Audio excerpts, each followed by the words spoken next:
Afternoon, everybody. Gonna get this started. Drum music.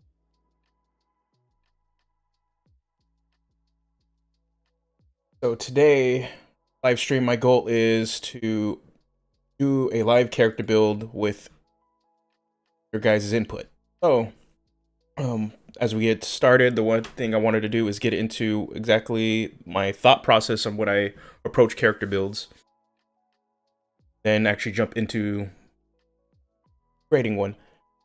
So, first thing, every character build video I do has a set of rules. So these are the two main rules. First one is I'm always going to focus on the first 10 levels, and that is in large part because most games are played in this level range.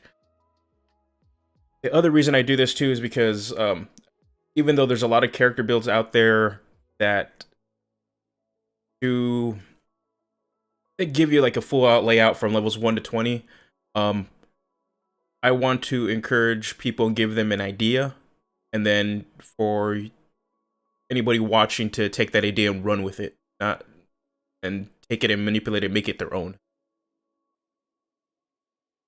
Now, it doesn't mean I won't ever expand into doing levels 1 to 20, but as of now, that's kind of where I'm at creatively with this. I want you to encourage you to take whatever I have and then make it your own.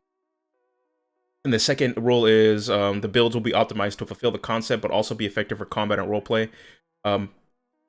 Optimization, I find, is very easy. There's a lot of resources out there online, and a lot of other content creators that will make really crazy optimized builds, but they're heavily focused on one aspect of the game, and that's mainly combat. But there's also roleplay, another pillar of the game, and exploration as another pillar of the game, and they're often overlooked when it comes to character building. So in order to bridge the gap, at least between two of the three pillars, I do just focus mainly on nailing down that concept and then making them so that they're strong enough, maybe not the best, but at least strong enough that you're not going to feel weak in either pillar. Oh,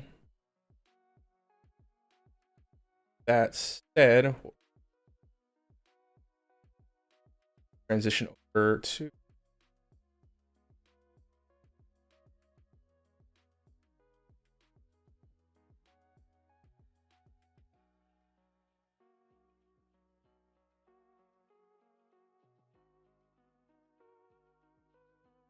more zoomed in so you guys can see. Okay, so this is kind of the layout where how I process most of the character builds. I start off with a concept, look into a setting that I can fit that concept in, or it's interchangeable. I have a setting in mind, then I have a concept that I play with it. Then after that, I look at the class that'll best class or classes, subclasses that'll best represent that concept. Look in the race.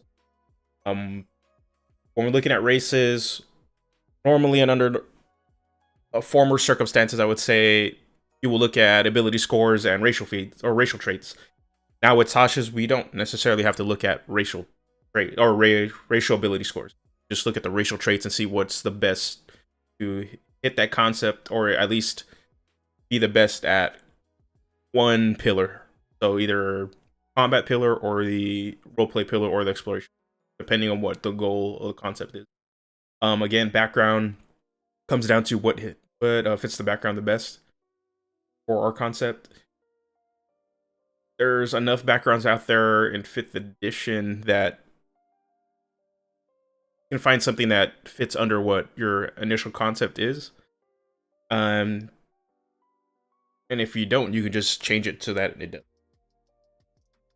Okay, then we're gonna look at stats, which is our ability scores. Is not so much. I don't like giving you raw numbers. Everybody figures out how they determine their ability scores. Some people do the roll 4d6, drop the lowest. Others just do straight 3d6 all the way down. Others use a standard array. Or others use point by. So what I do with when I address ability scores, I just tell you or you should allocate them, or however you in your group determine how those are done. That's perfectly fine. I leave it pretty wide open.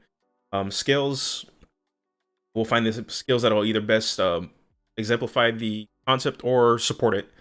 Um, Languages aren't necessarily as important, but I still throw them in there for those that are wanting to kind of know what languages, especially if it's setting specific. Proficiencies, this is going to entail like any tool proficiencies or any special weapon proficiencies or anything that's out of the ordinary. Um, Equipment, normally I kind of just regulate that to starting equipment.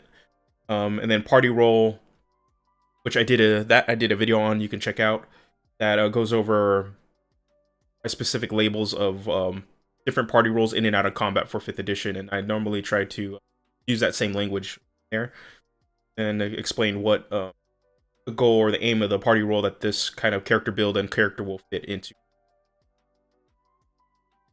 And then after that, we'll do a levels 1 through 10 breakdown. Oh. This build,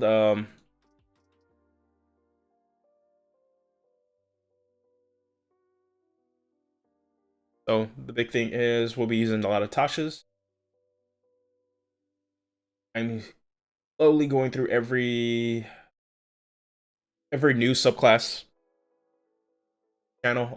I've gone through all the barbarians. I've gone through the new armor artificer. This week I just posted up the creation bard. I've also done the warlock, the genie warlock patron subclass, so you can check that out.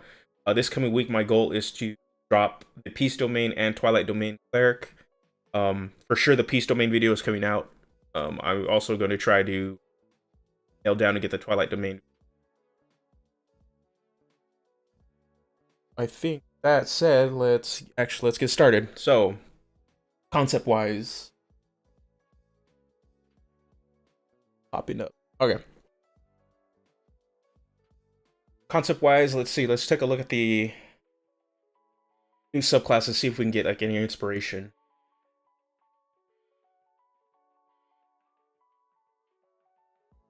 Got creation bard would be cool. One idea I have for that would be a puppeteer.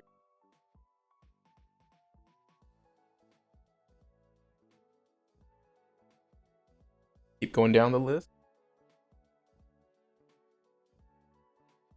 If you guys have any ideas, go ahead and just throw them out. I will read them and add them to the list. Okay, then we got Beast Domain's cool. It's actually pretty solid as a pacifist character.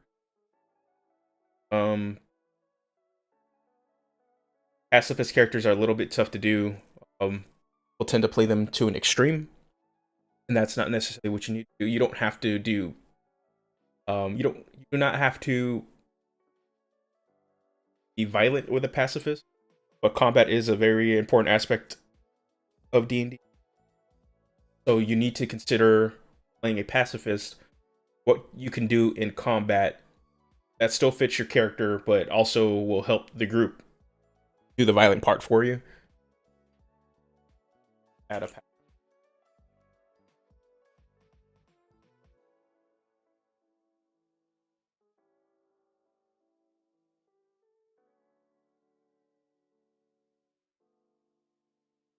Twilight, it's actually finally started to really dig into it. It is really good.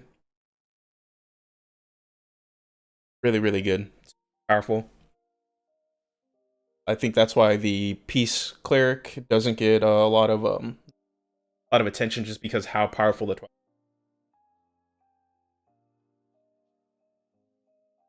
stars is. Pretty much a late wildfire's fun.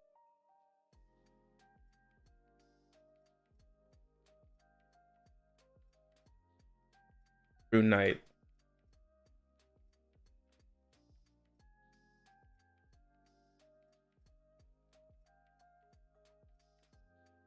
Oh, Ultraman. Idea is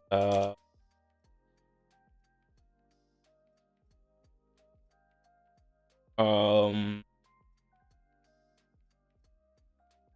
Knight.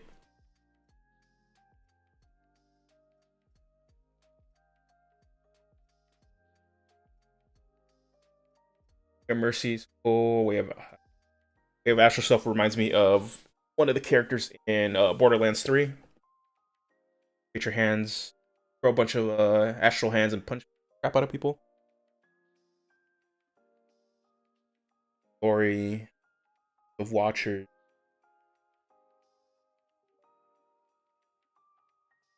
Watchers is very planeswalker. Probably fit really good in excuse me. Would fit really good in a like a Magic the Gathering, any of the Magic Gathering settings. Especially if your DM wants to introduce elements of the card game's storyline into any of the settings where people are plane hopping. So.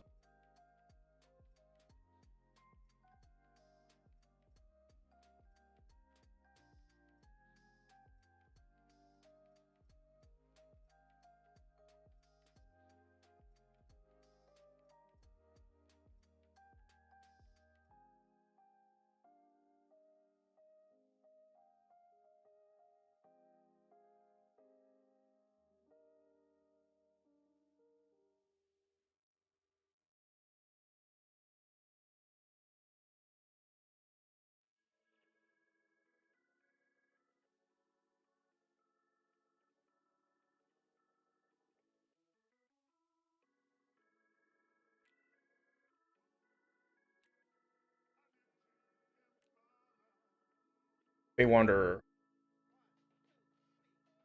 I don't know. This one didn't resonate with me, but I know people were super excited for it because they really liked the idea of the Feywild. As a player, I like the idea that the Feywild and the Shadowfell are reflections of the material plane or other aspects of pretty much the regular plane and the material plane. But Feywild just doesn't grasp me to as a concept to play with. Why this probably doesn't resonate with extra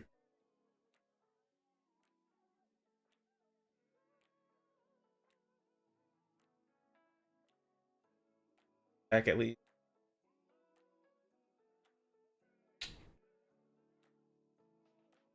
Cool thing this does put the ranger in a more of a social role because you get like stuff like charm person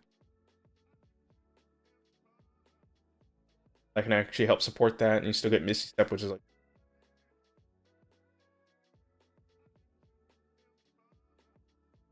okay.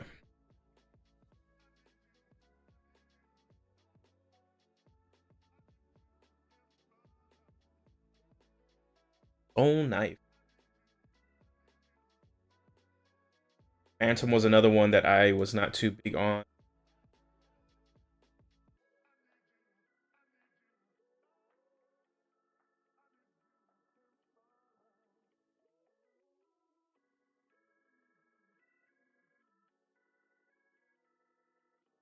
Soul knife would be my lock build.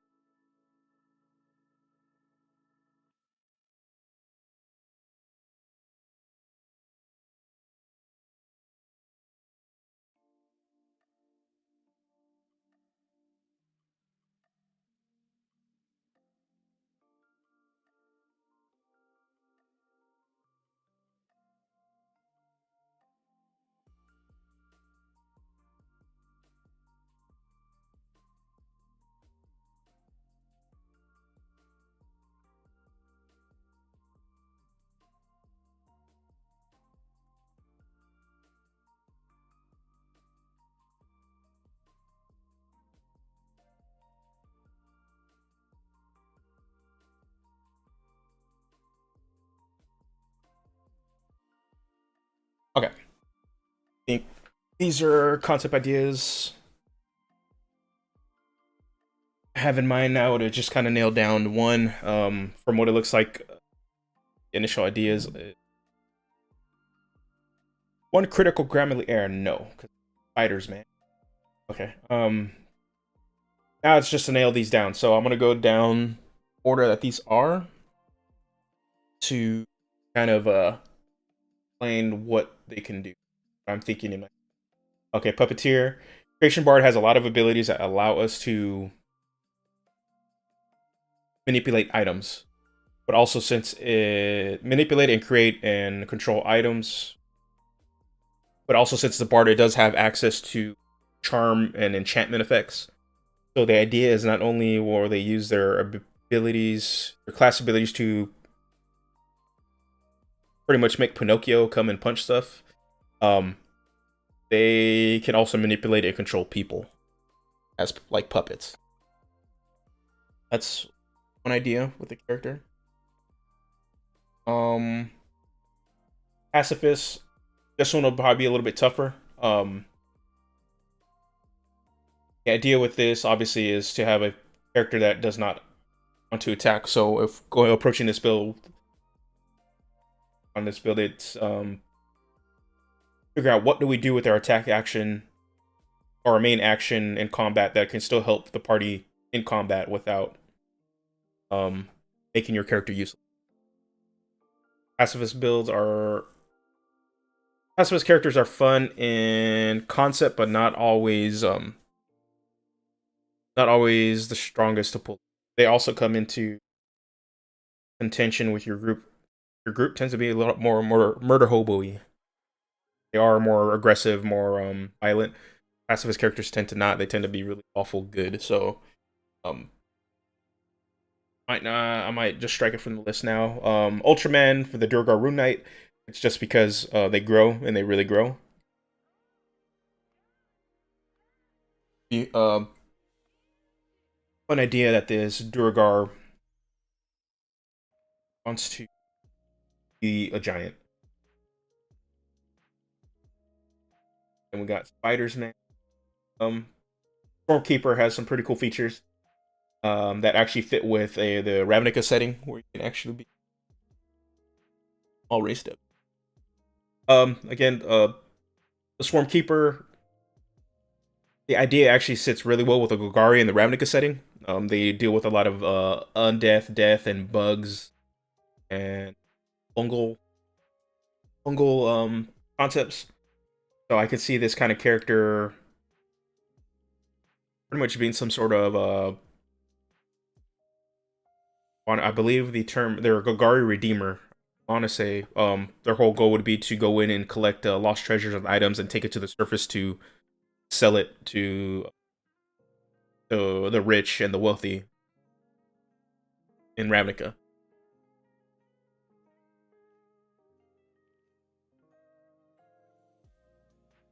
You have the Living Wand. This would be in Eberron. So this idea would be that this is a Warforged unit that was pretty much be a living wand. He is a walking wand. Clockwork would just tie into character being a living construct. So so welcome, Michael.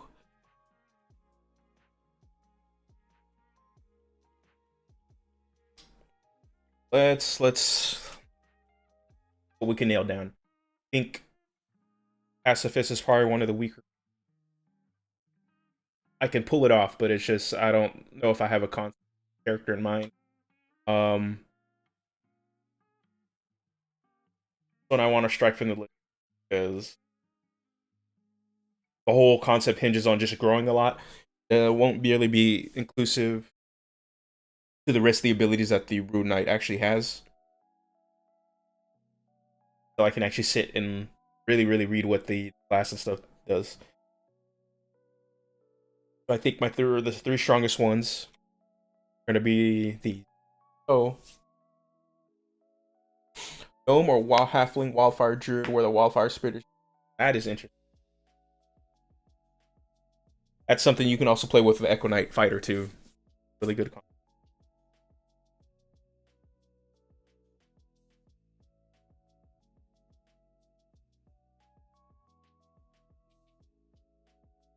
Oak.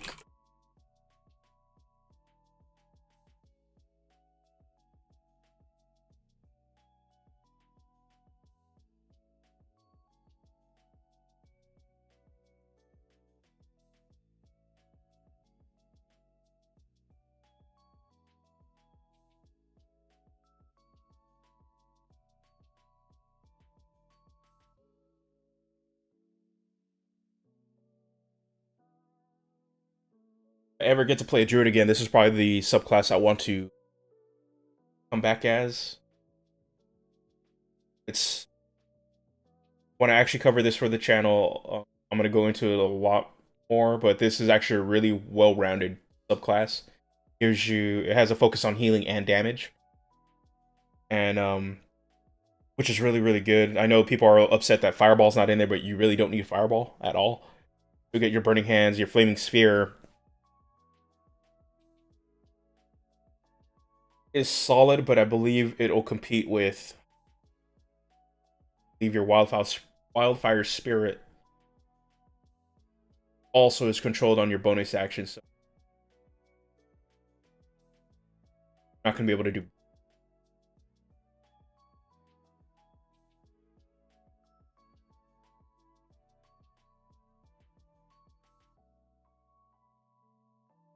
It's cool that they gave it. That could probably be as a backup if you're out of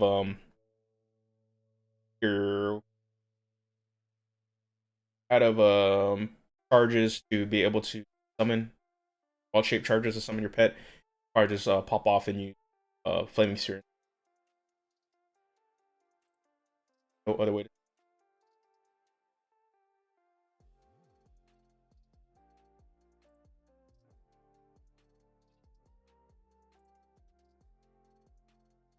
Michael, maybe we should just lean on that.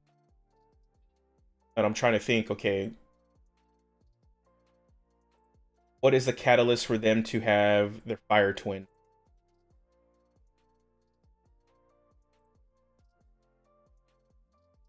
Especially since you're a druid, so there's a oh yeah, Bugbear's just really good. Like Astral Self hitting that 15 foot attack. Um, Bugbear, Full Arm, Master Feet, Sentinel build is also really dumb. So other way you can abuse Bugbear.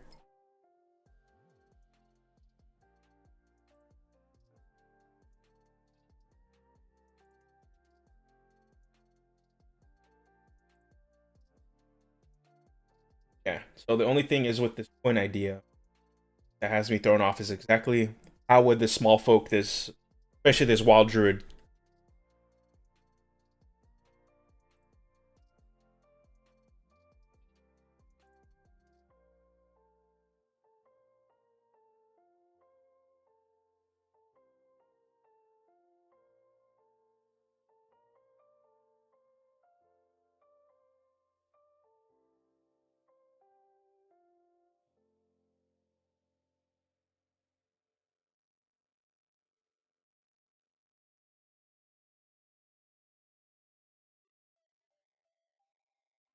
top two, top three.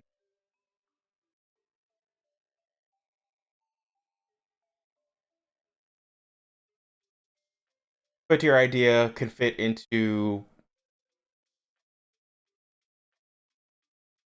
three settings, three out of the four official, or three out of the actually 4 out of the 5 official settings for 5th edition. So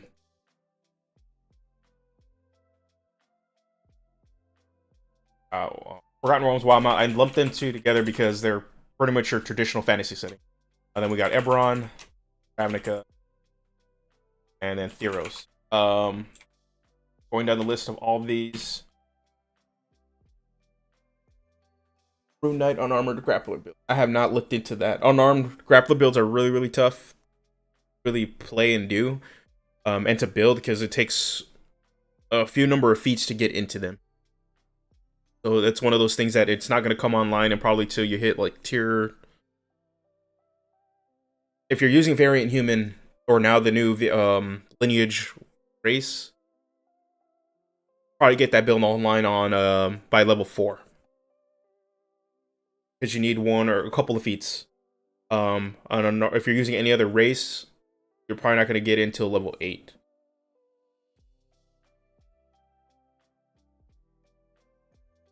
That's what I'm still trying to figure out. I'm trying to nail down. Michael here is even throwing out more ideas. I really liked his Fire Twin Small Folk Wildfire Druid idea. I posted other 3. I have a Puppeteer.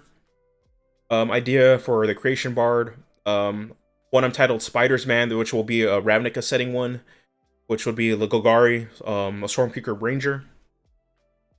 And then the other idea is have a Living Wand, which will be for Eberron. You're a 4 Forge Clockwork Sorcerer.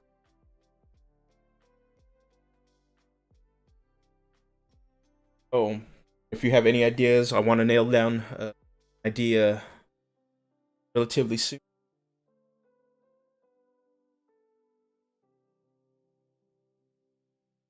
Throw that out there, and then we'll probably, if we have one, we'll put it up here, and then we'll put a vote out of all these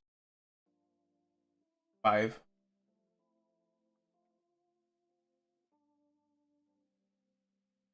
And again, Puppeteer fits into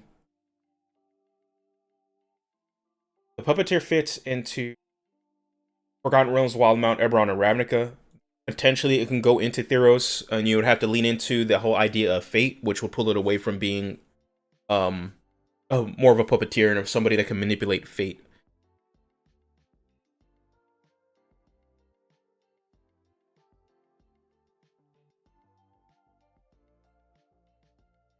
Custom lineage, a tavern brawler. Yep. Yep.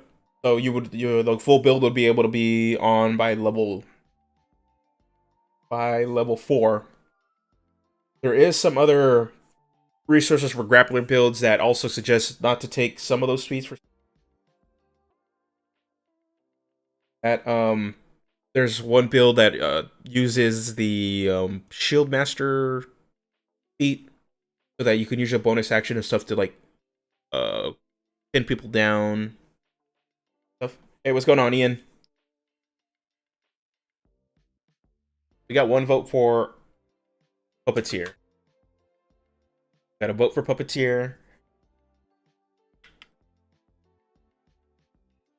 Yeah, I'm leaning on Puppeteer also. All right, so I think what we'll do is I think Puppeteer conceptually is probably the strongest and this is the most wide that can be applied to settings. So I think what we'll do, we're gonna go with this one. Okay, we'll go with Puppeteer. Settings.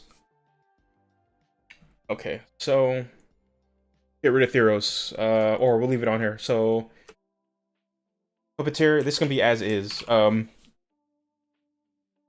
Living Wand. Ooh, well, Living Wand will be for Eberron. And if I don't get to that, what I can do is Hemlock custom. Okay, Living Wand. Some of these concepts I probably want to approach and do as like full videos.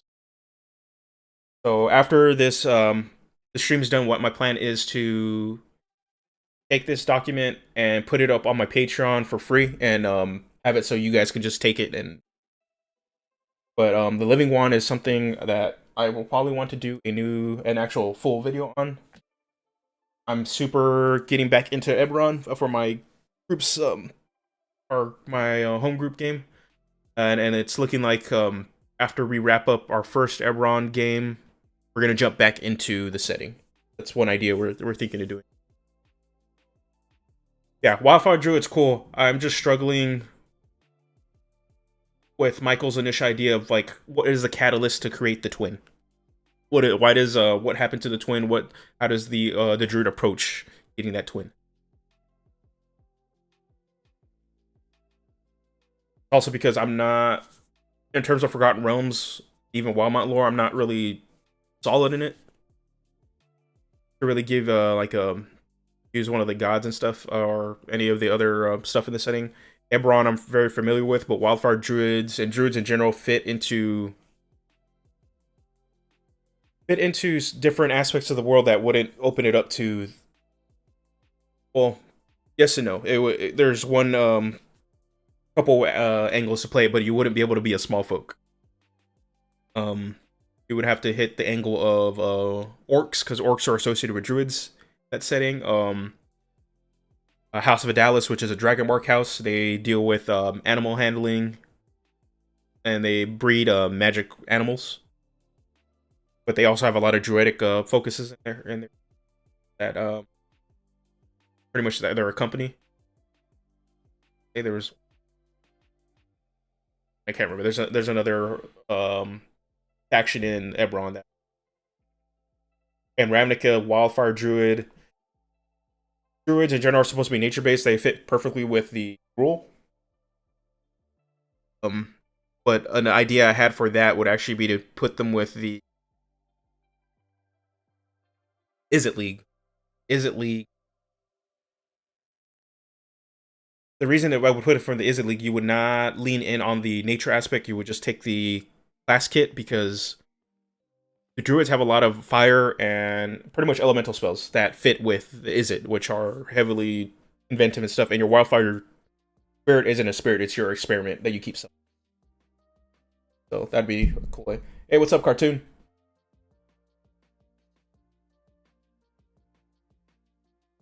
I want your opinion on this. I'm running that also has another game in the same world at the same time with family as a do a crossover if you can manage it. It's one of those ideas like I approached when I was doing a lot of home brewing in my own setting. When I was dipping my toes into DMing, um, I never got to cross over the group, but I had a group run at a my former local game store, and then I had my personal friend group running in the same world at home, and I would throw little stuff here and there because some of my friends were actually in that game in the group at the store, and eventually wanted to cross them over. I would only do it depending on the size of the group, because say you have two groups of four, so that's going to be 8 players. Combat has to be. It's mainly going to come down to combat because combat already takes long.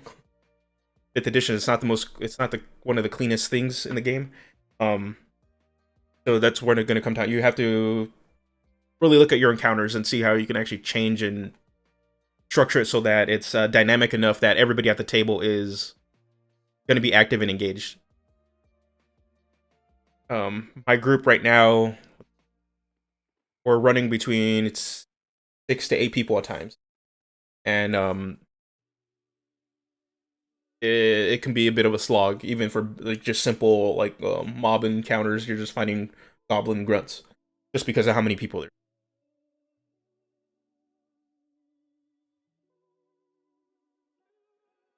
Yeah, I think that's probably the. I think what Sergio suggested. That's probably like your best approach. Especially it's going to be a shared world that you name drop stuff here and there. Especially if players are aware of the other group and what the other group's doing, but not necessarily directly affecting it. That could cause some metagaming things if people are trying to affect one thing in one side of their game and to stuff for the other one, but it not really a big deal. But if you do a crossover, I think it would have to be just like a one big mega event, and that's it. Like, and then you'd have to be able to nail it down for one session, and it'd probably be one of those things where, oh hey, it's one big boss fight. That's the whole session, and not going to be a lot of roleplay.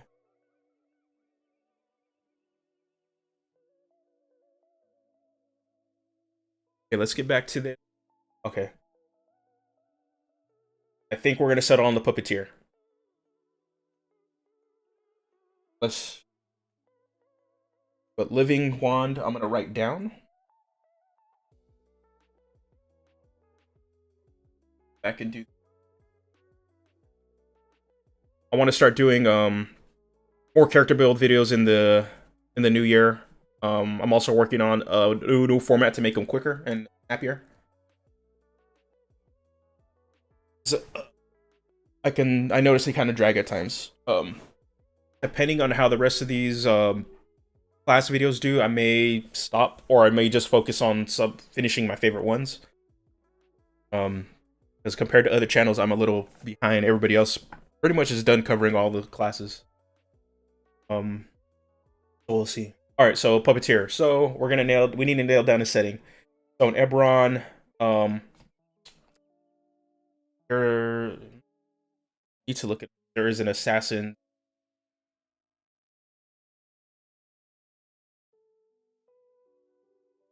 an Assassin's Guild in Eberron that employs bards. Oh,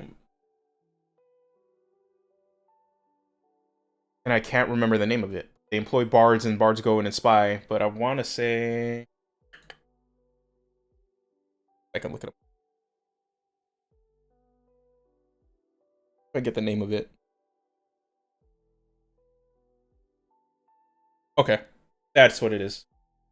Okay, Mark of Shadow, Syrian, Irani. So that will make this character an elf.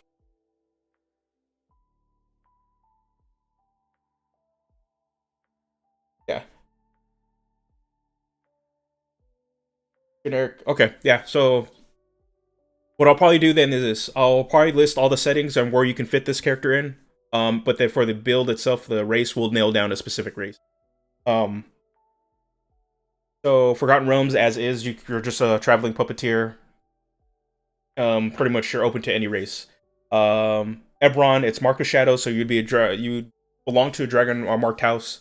And for those not familiar with Eberron, dragon marked houses are pretty much these big corporations. They run specific industries in the setting that and it's tied to a magic tattoo that's part of a specific bloodline.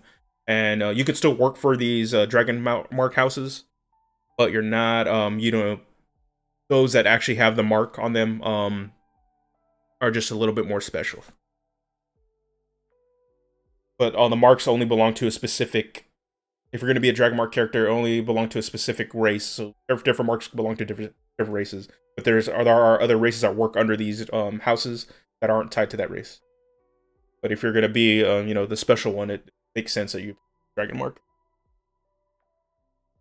For Ravnica, oh, this is like super. I actually mentioned it in this video. Ravnica is going to be Cult of Rakdos. Pretty much you're like a performer for your demon lord. And in Theros, the idea of a puppeteer, Theros really want to do it. I think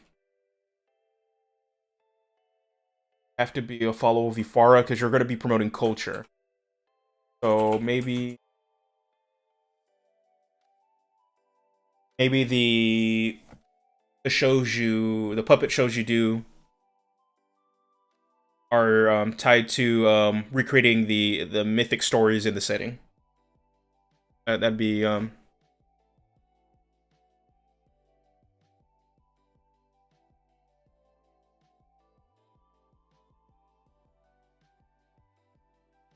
that'd be one way to approach it. Okay, so Creation Bard.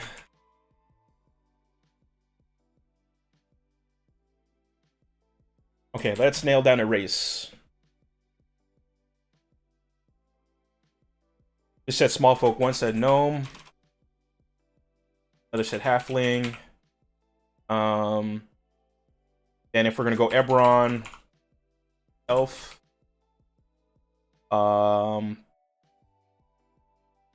Human.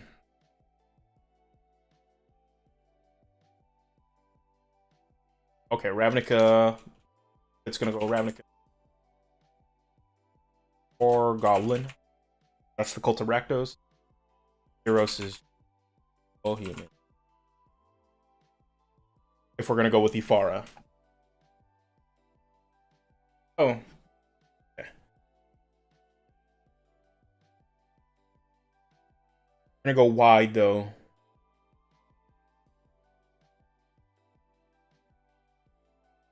Let's take a look at Halfling. And we're gonna go.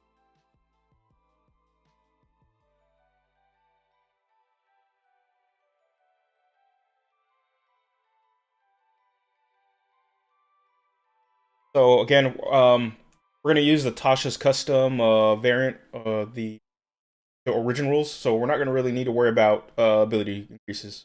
What we want to look at this point now is our racial traits.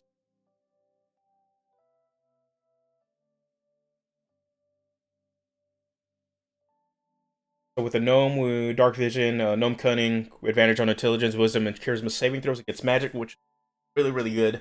Um, a character like this, we can manipulate and puppeteer people or items, but if somebody attempts to do that to us, they wouldn't be able to, they can't. That's really representative of that.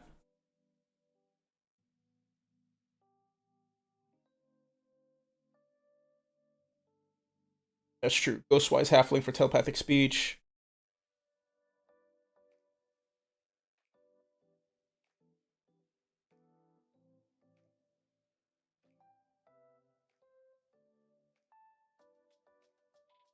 Up the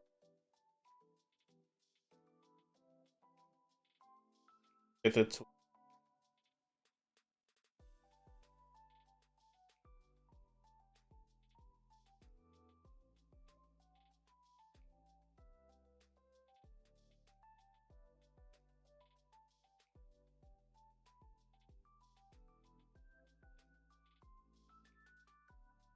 now if we're gonna do this,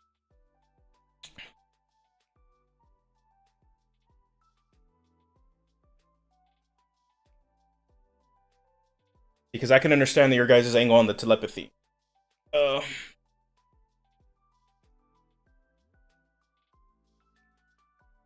that might not be a bad angle if we actually guard the rigid and go variant lineage rule instead. Do that so we can get the feat immediately.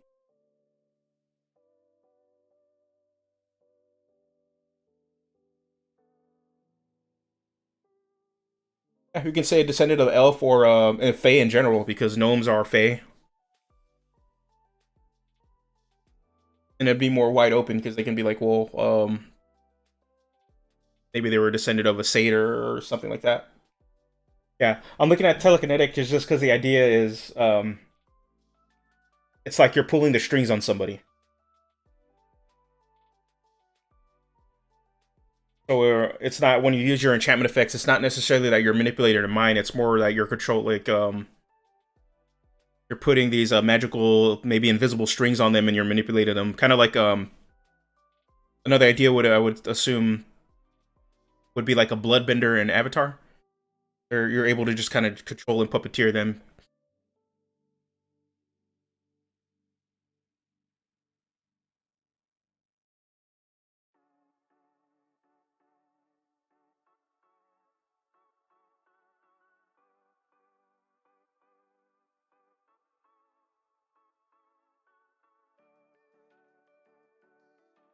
See, this might be better because I'm liking this bonus action shove move. So it's like you're able to manipulate, push them around, like you're controlling their movement, and plus you get Mage Hand, which is super useful. Telepathy is good, but I don't know if you're really going to be in there.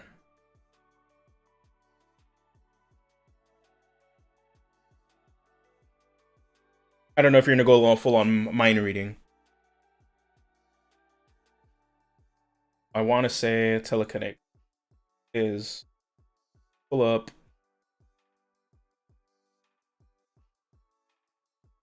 Go with that.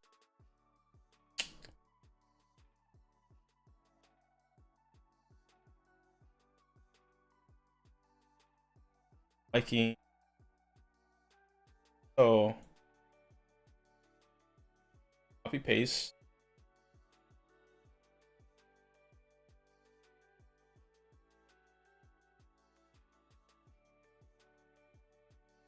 All.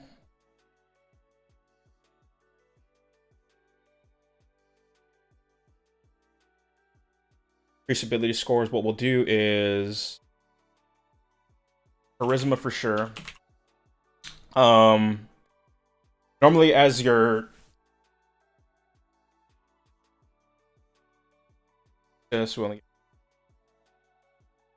gonna be a bard. Feet will go telekinetic. Oh, let's see. Okay, variable trait. You get one of the following choice. See,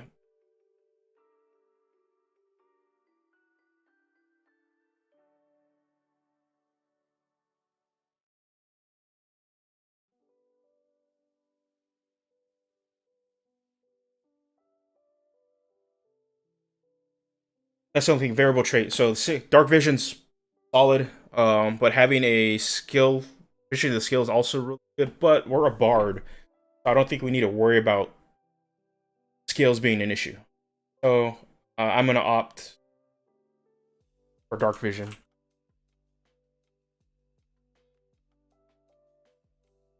That's probably the best.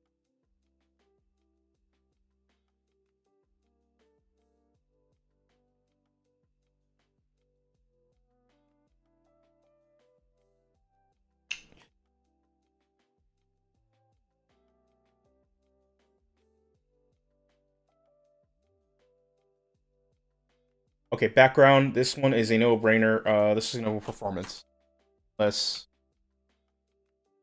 somebody has a different idea. But I think performances or performer, excuse me.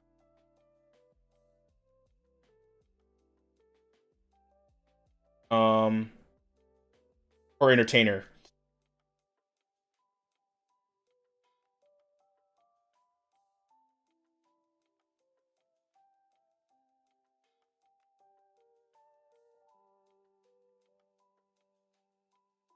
What should we?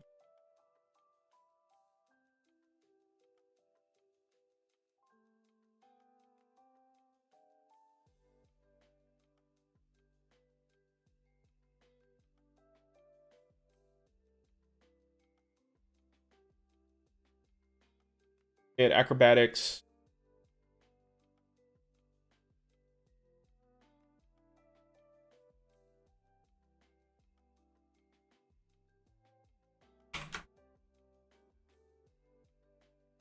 Base, but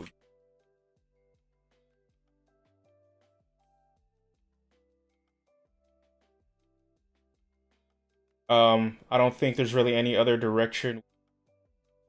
Let's get acolyte wouldn't make sense unless you're doing puppet shows for the church. God, charlatan. Okay, that's yeah. I just saw that right now. Charlatan wouldn't be bad if you're going to be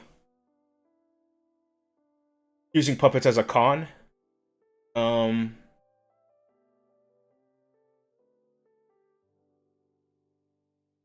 it's your scam though.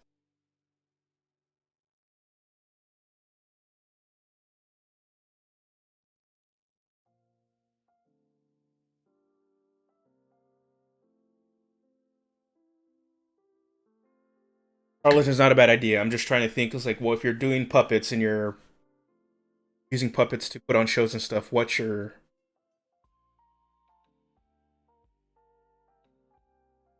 is your scam?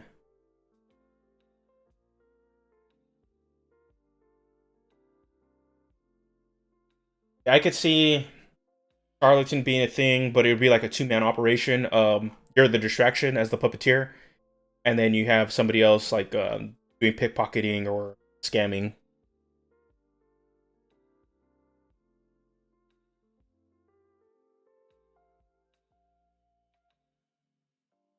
I'm still leaning on entertainer because um, ignore all this, but it fits with the idea of you putting on shows as a puppeteer, traveling around. That's where your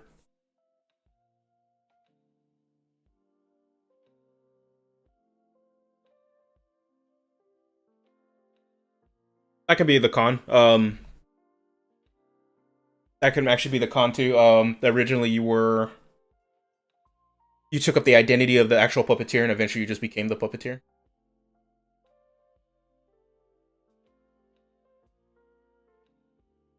Yeah, I'm liking that a lot better. It's a lot more interesting. So get rid of that.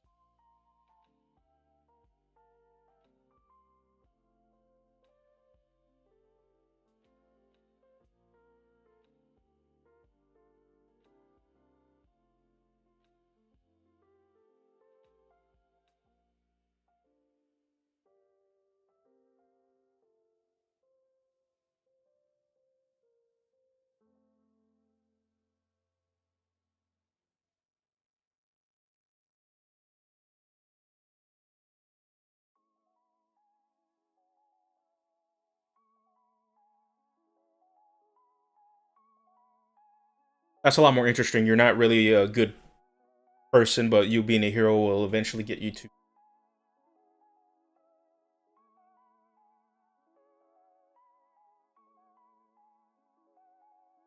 a lot more interesting character. We go charlatan. That's okay. So charisma, obviously number one.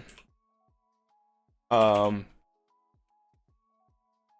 I think I want to go Dex on.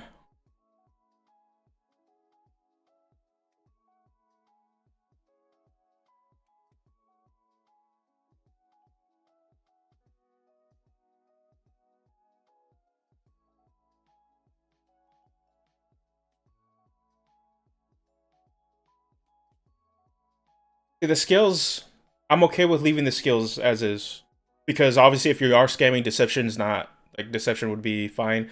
I think with the skills, we just need to look at what we can get from the class, which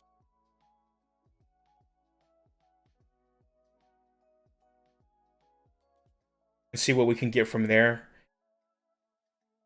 That would help support the scamming, because sleight of hand also works too for pickpocketing. General is just and see. Okay, we get to pick any three, so we get to all of our skills. Actually, look at a couple other ones that, or other three that are going to be really good at.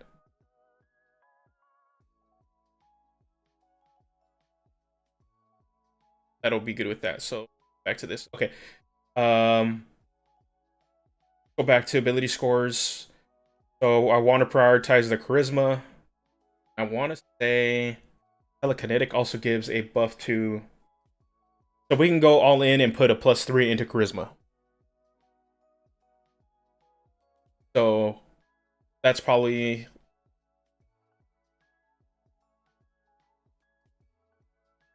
that is the strongest choice. So you get to +3 in intelligence, wisdom, charisma. Dex, the reason I want this the second, I would assume to put it second highest for your initiative and your armor class. Mainly it's for your initiative. I don't see this character being too much in the middle of the fight. I see this character sitting back and either blasting away um or crowd controlling a lot.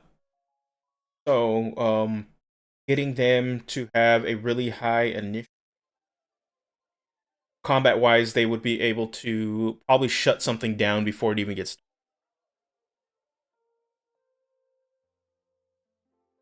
Constitution just for health, and then wisdom and intelligence are going to be interchangeable. I think it really depends with these two um what angle you want to play. You're not going to get that much of a boost, but you'll get enough of a boost if you want to have more wisdoms for your internal gut and your perceptiveness. So want to boost your insight and your and perception checks. I would say wisdom intelligence is good if your class is lacking or your party's lacking the knowledge based person. So like the way this character is looking, I probably would hit wisdom before intelligence. Um, just because if you're going to be scamming people, you kind of need to be able to read them a bit. So insight is a really good tool. Yes, we are building a creation bard with the theme of puppeteer, and they are a scammer, so they're a charlatan. And for the ability score, I think this is what I would recommend. Based off what we've chosen, I think probably the best way to approach this one.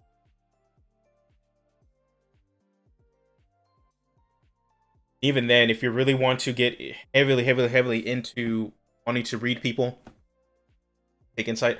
I could probably put wisdom above con, but you're gonna approach territory where you're gonna be hurting for some hit. Okay. Let's go to skills. So for class, we get to pick three. I'm going to recommend insight.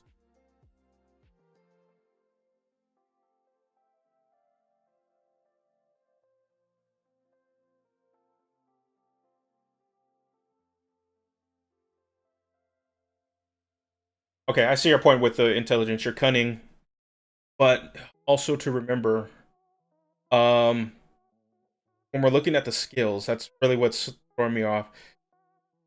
You don't use intelligence for skills that involve cheating out people.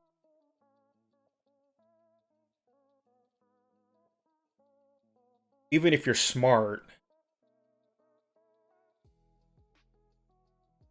you're sure skill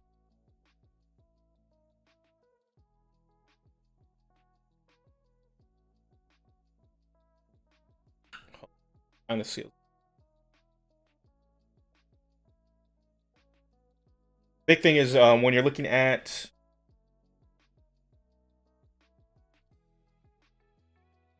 um,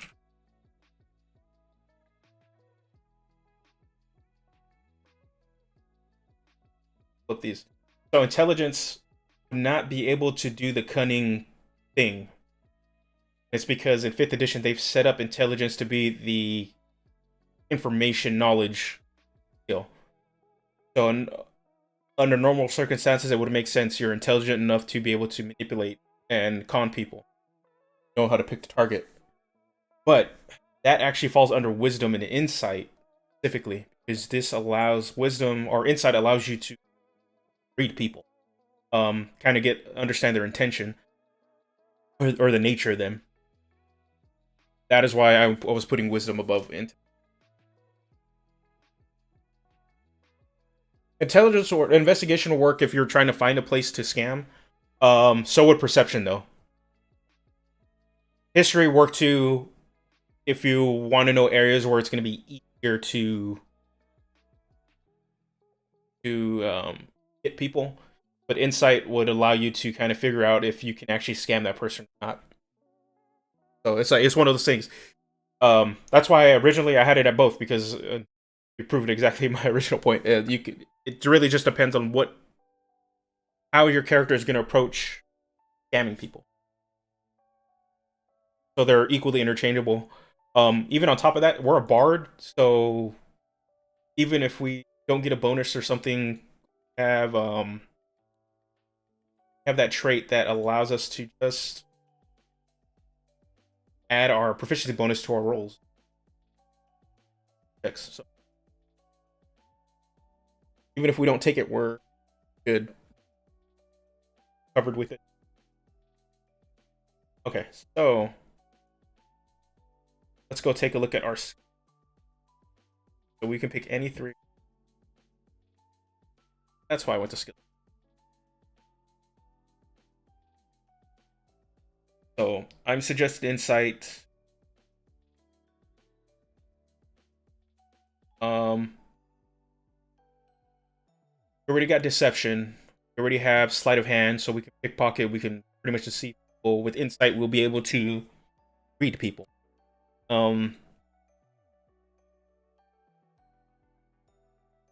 Natural tendency, we should probably pick up performance. Um, because we need to be able to actually be a good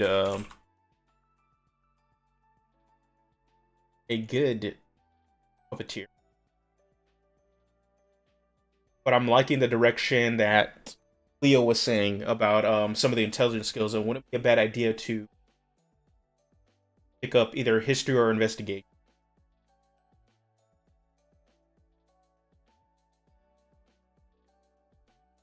Pick up one of those. I want to lean on history. Investigation is one of those things that's really can, it allows you to look deeper into something to find stuff you wouldn't be able to normally wouldn't see with a perception check, and you can pretty much connect clues together to kind of figure things out. History is pretty universal on like, oh, we need to know the general area of where it'd be a good place to scam, or where a good place to where there would be a lot of people that congregate in an area, so pull off our money making. And yeah, but there's also persuasion also. So I think with this one, I think lean into the face roll.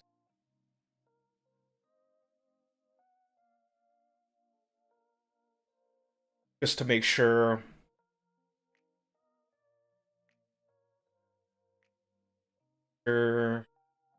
that if we get into trouble, we have a way to get out of it.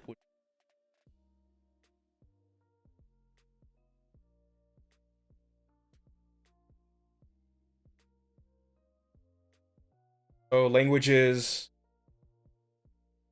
So we get one, we get common, and then another of our choice.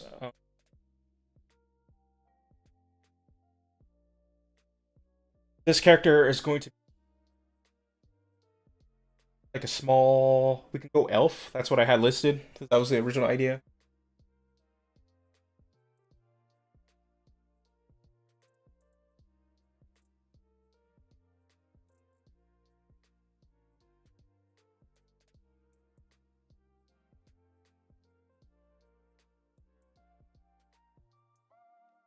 Why don't I leave this one with maybe like your choice? It really depends on the campaign setting.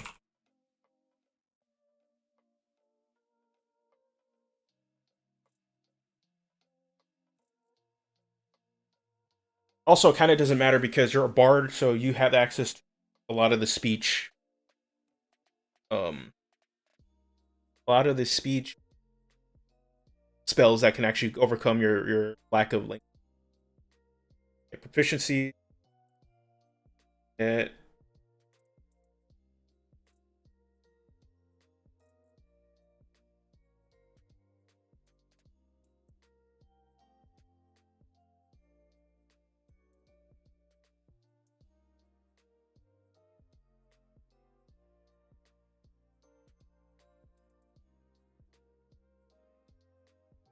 as a forgery,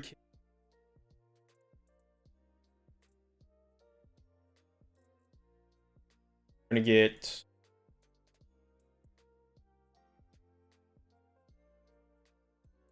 bard. We get three musical instruments of your choice. This one I would ask. Um, this is the part where I would ask your DM if you can replace your one of your musical instrument um abilities with puppeteering, and perfectly viable. Um,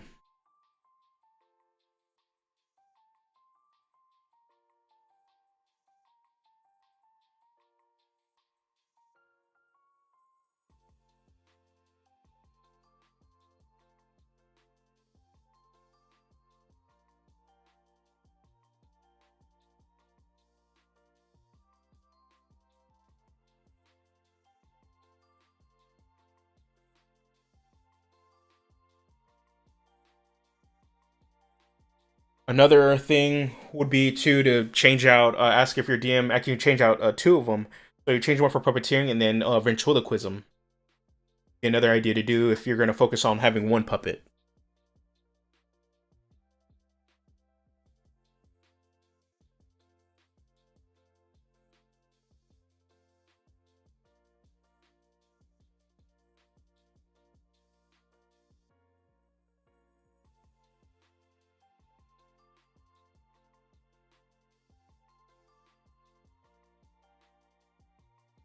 That'd be another like angle. Just depends on the kind of angle you want to take it. Oh, that's your best bet. The instruments don't really matter too much. I would just go with the theme that you're wanting to go with. Equipment or starting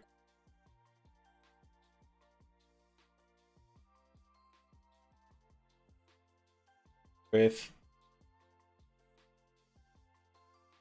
So we get a choice between a longsword, a rapier, or a simple weapon. Probably should.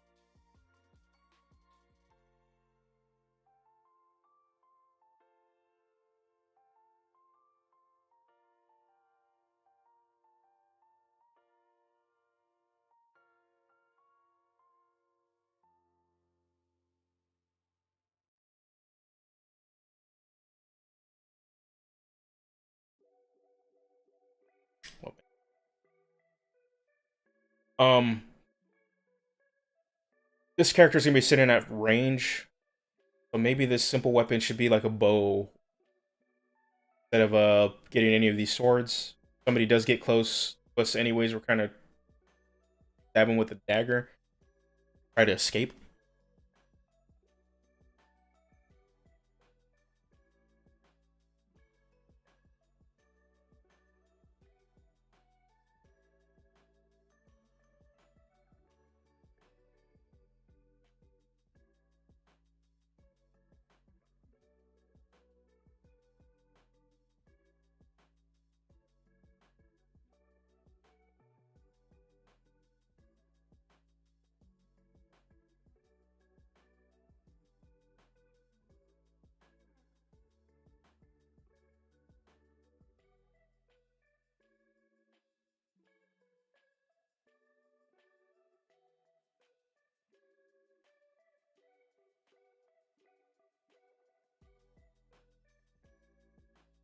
Okay. Popping up. Let's go with like I believe a short bow.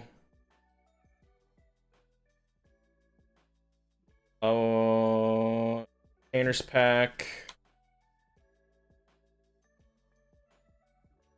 And we'll just go any other musical instrument.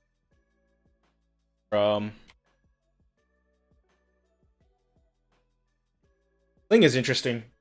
I would need to look at the bard.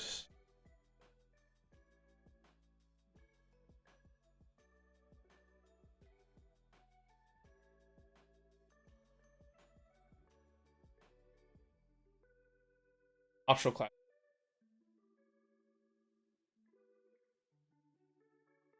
Okay, no, they don't give them. Oh, magic stone. Get a bunch of magic stones, and then you get to sling, and it's a lot strong.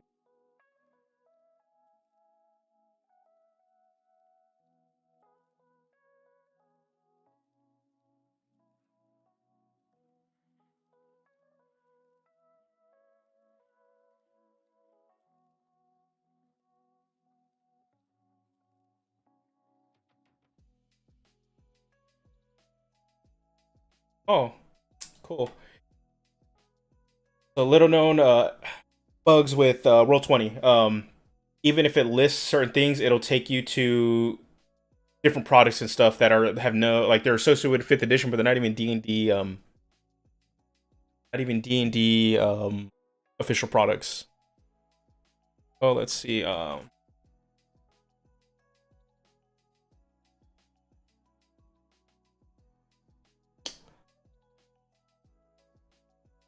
I just want to save magic stones on there. Then okay, it's not. Else I'd be all over the sling. Pretty much, you just need a backup. I'll put it range weapon. That's really what it comes down to. You just need a backup range weapon. It's not. You're not really going to be relying on it. Okay, so let's go into party roll. We're gonna go in combat, out of combat. So, in combat, this character is very much gonna be your crowd control support.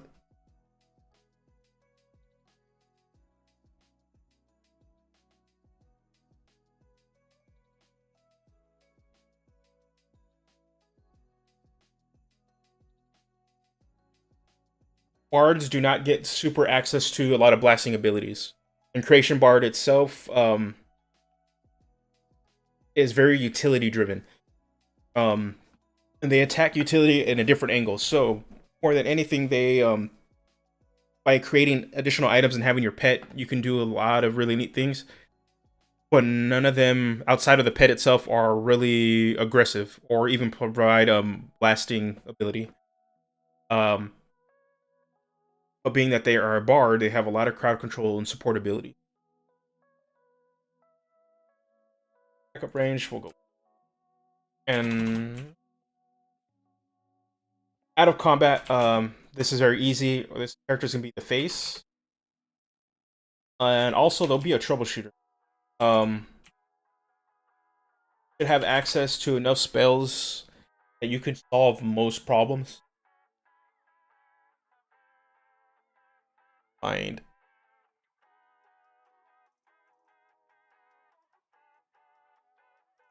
Go to DMD Beyond. Will help me.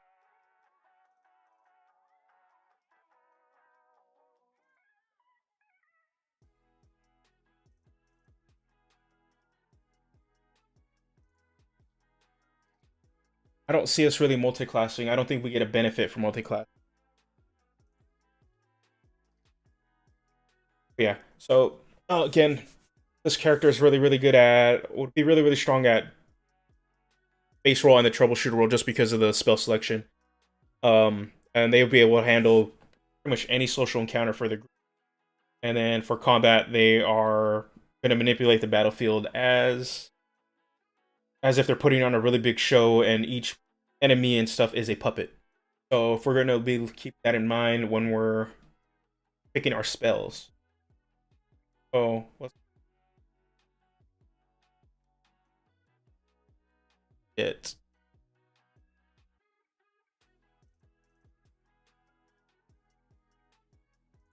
okay. So it's off to my second screen.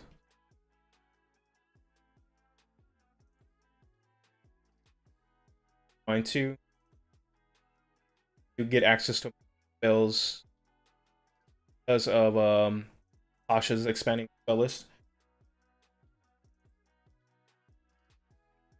We also get these new features. So okay, so let's start off with level 1. We're gonna get into the level by level. So obviously we get spellcasting. We get bardic inspiration. Maybe at a decent. Then we got spells. So cantrips. So obviously we want Vicious Mockery as a attack.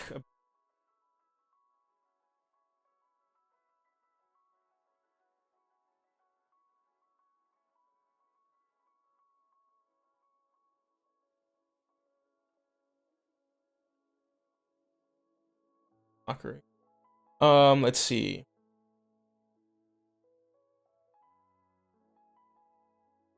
Yeah, I'm looking at it. Let's see. Let me pull up D&D Beyond. Actually give all our bard spell. Look at cantrips. We have dark vision. Dancing lights would just be cool as like a cantrip to have like a light show to put on the performance. But it only lasts a minute, so that's not something you can constantly just have around. Um,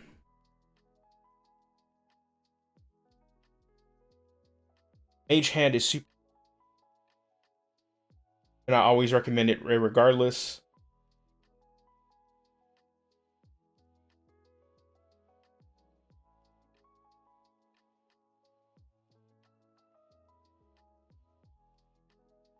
Thunderclap is probably,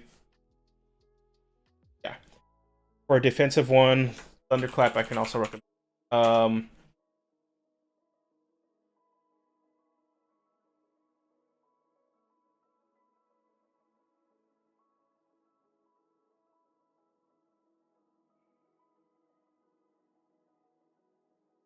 One thing I also want to point out, I normally list a lot more spells and cantrips you can take than, or I list a lot more spells and cantrips to take than what is actually offered at your level at that time. And it's because I want to give you guys a choice when if you're looking at the character build, at something you could take then or look into taking later, and just giving you a general idea of like what I think would be fit with the character idea, but in still that it's your character and you guys get to decide what direction you want to take it. So other cantrips, minor illusion would be good.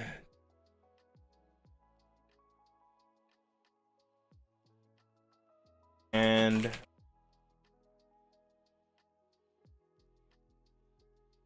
well, that's where I see for the character. Message is always just good, but I don't know if it fits with the character. Friends. Friends is okay, but I think you are. You already have your social cantrip or social skill abilities. Ends.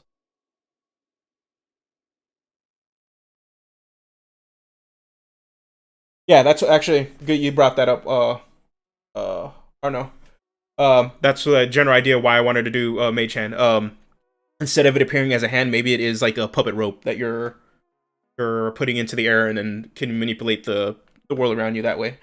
Um, and I think this has all the books. I don't think this one out any of the.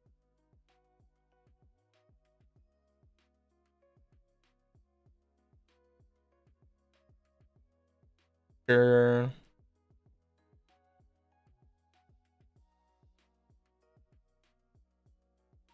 Okay, yeah, there. It's not leaving out any of the Xanathars. Level 1 spells. Let's take a look at what we can do. So we need to look at stuff that can give us the feeling of us controlling people as puppets. Charm Person is at what?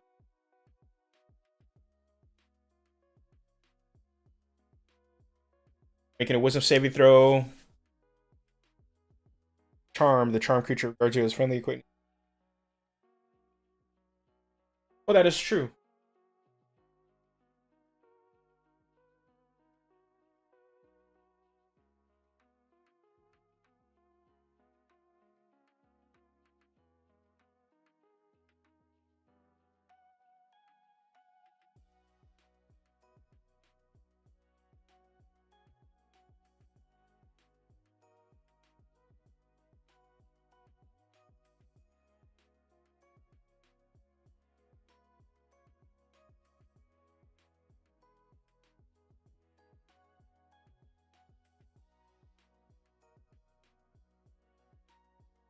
Okay, there we go.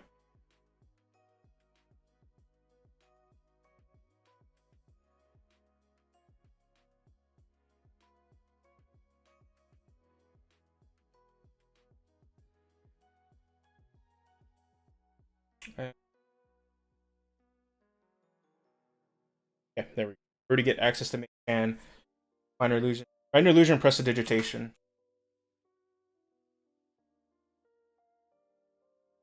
Either of them are fine. You either want one or the other. You don't really want both. Kind of serve the same purpose. Um,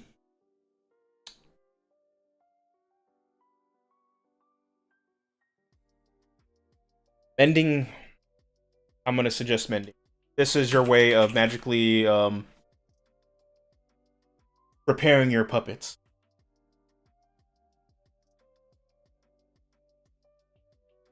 That's the way repairing your puppets and your other. All right, back to level 1 spells. Okay. Charm Person Command is another really good one to mimic that idea. To controlling somebody else. Dissonant Whispers. Fairy Fire. Fairy Fire is like super good. And also the reason I'm putting this on there, this is like you're putting on a show. So since you're blanketing a big area with a bunch of lights, it's like you're lighting up your battlefield as a stage. The Sky Self is good. But you also have a disguise kit already.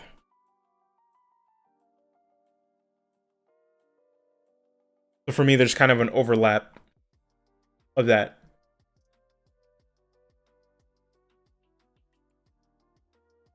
But disguise self is good. It's just a magical way to kind of get through stuff.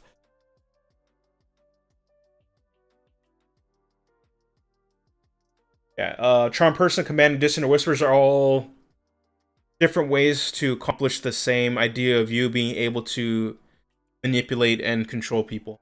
And even as if they were puppets, I would actually even say you probably don't even want Charm Person for this one. I think Command and Dissonant Whispers do a better job of doing that. Charm Person will just make the person friendly, but it doesn't feel like you're actually physically able to control them and stop them from doing stuff. Dissonant Whispers, you're not really sending whispers, you're your puppet strings into the air and then forcing them to run. On command, those puppet strings are out there, and then you're kind of manipulating them to stop or whatever command you're trying to make. Charm person is more of like a mental thing, and you're not necessarily physically.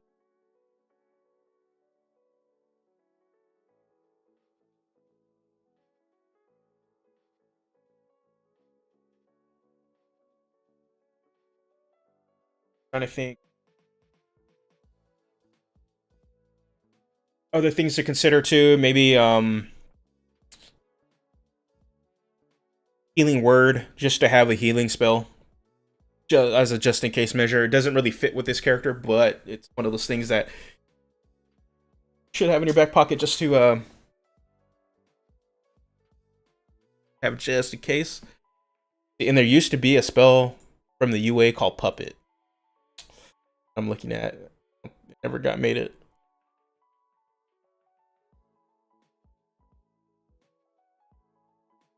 Puppet do. Puppet used to. Had 120 feet, one action. They have to make a Constitution saving throw. On a fail, they must move to speed directly in a direction you choose. In addition, the target can drop whatever it's holding. Okay, yeah, you're just better off with Dissonant Whispers. Yeah, I'm gonna put Healing Word on there. I think it's not thematic, but it's this is where one of those things that we're gonna lean on the combat pillar. It's more practical to have it.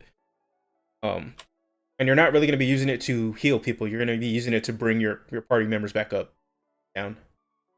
You're gonna be sitting in the far back anyway. Let's see. What Tasha's give us for Bard spells. They get Color Spray. Okay, and that's why how we got command. Okay, Color Spray.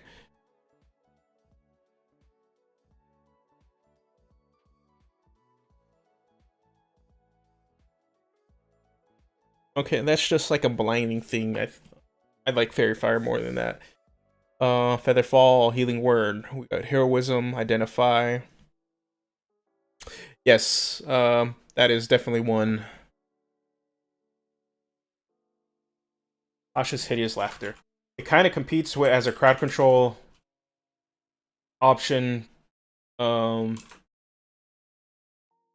Dissonant Whispers, but I believe this one will incapacitate. This one isn't a concentration. So Whispers isn't concentration. They're just forced to move. So they compete but don't compete. Let's looking at other spells. There's Sleep. Servant. That's another option to look at as a way to kind of like mimic your puppet strings a bit.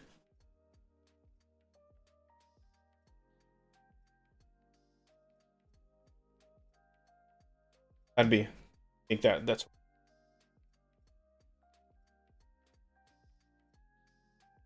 okay. I think we can go there. All right, let's go on to. We're gonna get Jack of all trades. Auto rest.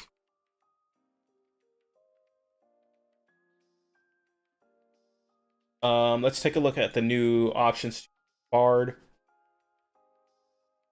spells. Magical Inspiration. So we can add Bardic Inspiration die to spells we cast that either restore hit points or deal damage. So I would consider putting that. All Magical Inspiration. Thing is, it doesn't replace options.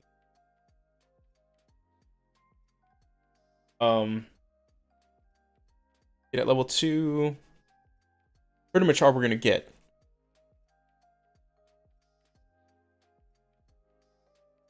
Okay, so let's already jump into level 3. So level 3, we're gonna get our subclass, which is Creation Bard. Then we also get expertise. Before we look at what we're going to do for expertise.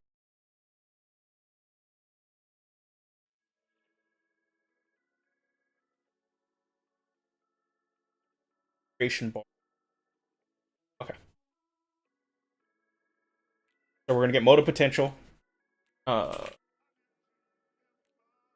We get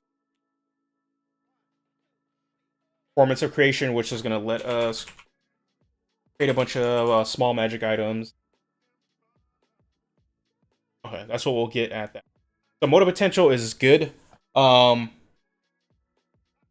it's just it doesn't fit with the rest of the themes of the subclass of creation bard, but it's still really solid. It just adds pretty much additional benefits for people using their bardic inspiration. Um,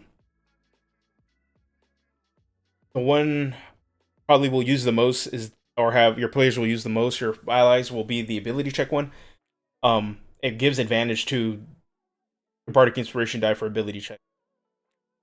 Um, attack roll is okay. It's just it's an all or nothing. So and also it depends on too how your DM rolls for saves.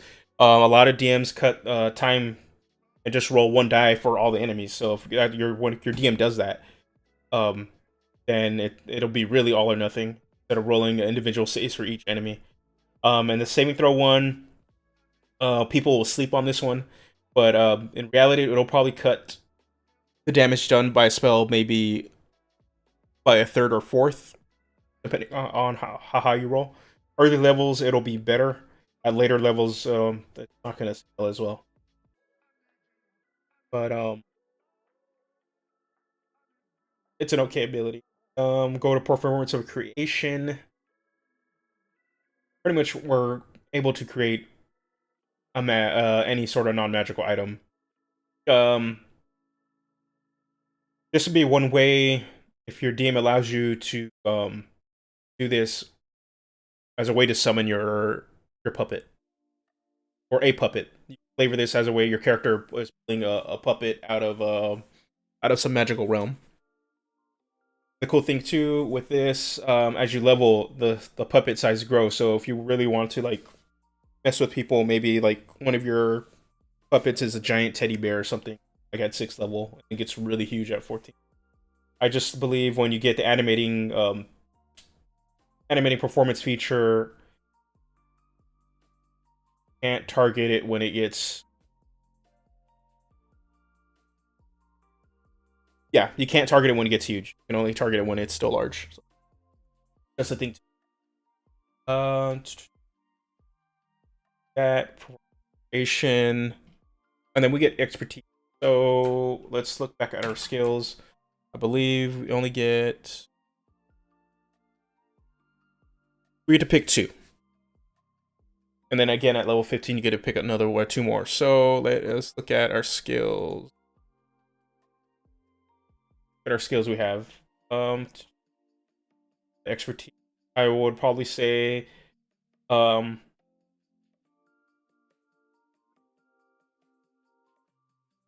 really depends. I'm gonna put some suggestions down here. It's mainly gonna be your social facing skills. Um, go with insight, evasion.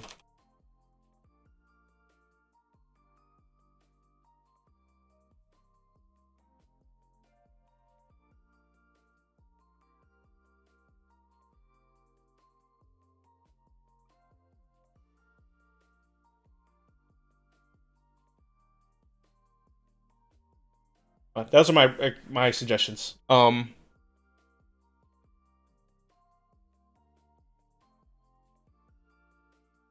Yeah, Leo. When looking at quota potential, it doesn't synergize.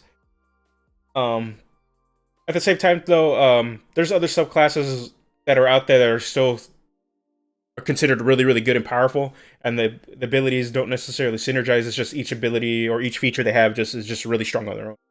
Um, quota potential is one of those things that it's good. It's just that's the only thing it doesn't synergize, but It doesn't make it bad. Like for me, as a flavor wise, when for this subclass, I think they could have just did something different for that feature, but I still would like to see that this feature on a different bard subclass. Okay, all right, I'm gonna change the music.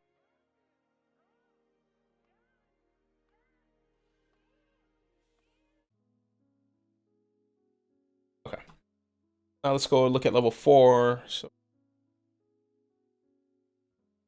4. Level 4, we get a ASI or oh, level 3. Hold on, we're not done with level 3. Level 3 is level 2. Oh, let us look at some level 2 spells. So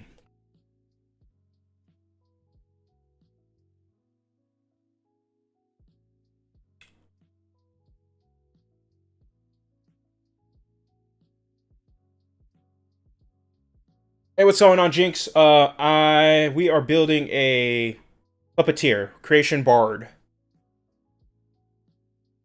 That is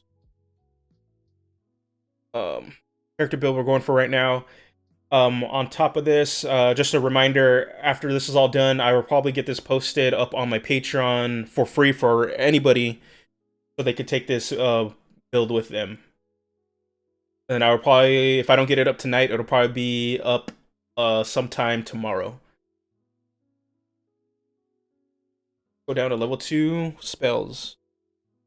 At starting from the top, we have Aid, Animal Messenger. Blindness, Deafness is always being Calm Emotions. Cloud of Daggers.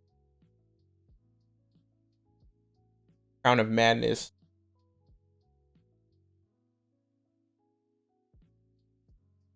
Okay, that is an easy one. Crown of Madness is another recommendation. Okay, this gives us our puppet strings. We can put them on people and then have that enemy start attacking another creature instead of our allies.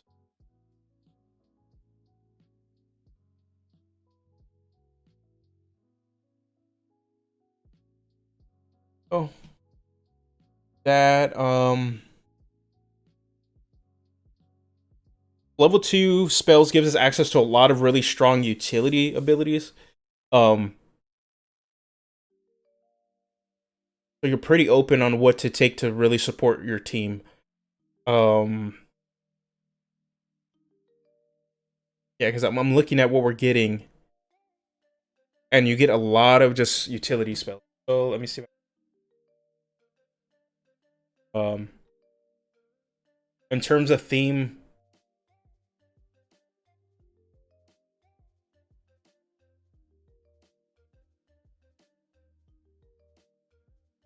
so also have our Tasha's level. So with Tasha's, we get Aid, Enlarge, Reduce, and Mirror Image. Enlarge, Reduce, I always recommend taking it. It is super useful. Thematically, it doesn't really fit with. I don't know if it really fits with the character, but from what I'm looking at, a lot of our level 2 spells don't really do. Outside of Crown of Madness is really good. So you're pretty open on what to take for second level spells. Enhance ability is really good and comes in clutch. Pretty much giving any player advantage on ability checks for a specific ability. Super cool. Raw.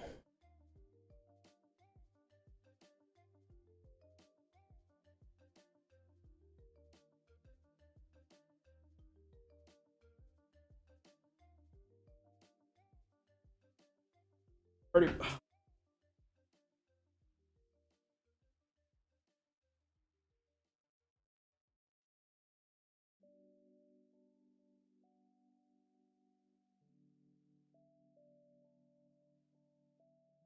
So with Enthrall, you weave a distracting string of words causing a creature of your choice that you can range and that you can hear to make a wisdom saving throw. Any creature that can't be charmed succeeds on a saving automatically, and if or your companions are fighting a creature has advantage on the save. Failed save, the target has advantage on perception checks.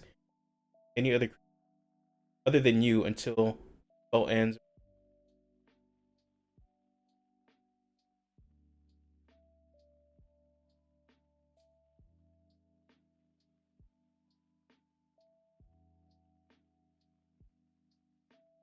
So it's not necessarily blinded to other people,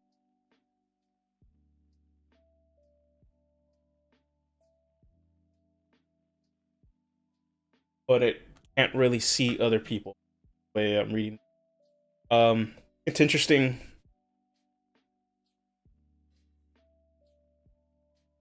The way this is worded, though, wondering if it just makes it so that the creature can't attack the creature.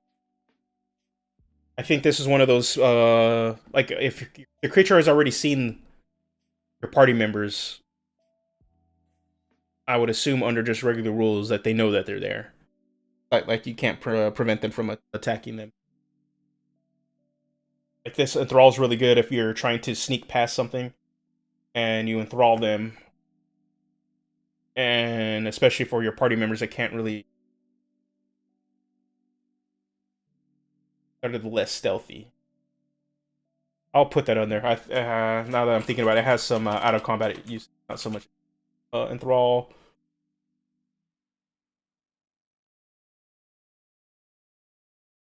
Heat metal's stupid good. Doesn't fit thematically, but it's some good. Hold purse.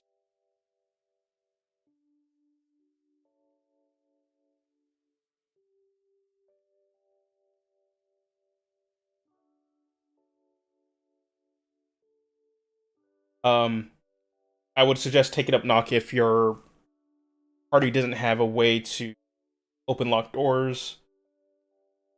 But it's also just a reminder that people can hear. So if you're trying to be sneaky, it's not. Visibility is always good. Special restoration. So it's good if your party doesn't have a cleric or paladin or something.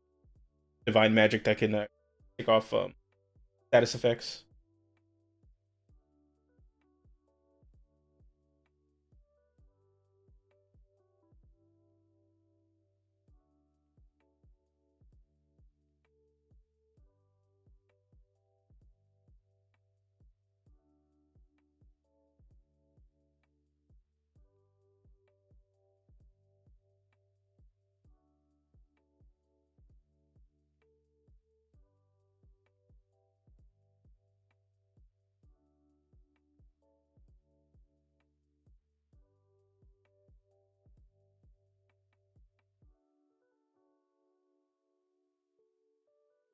Suggestion's good too.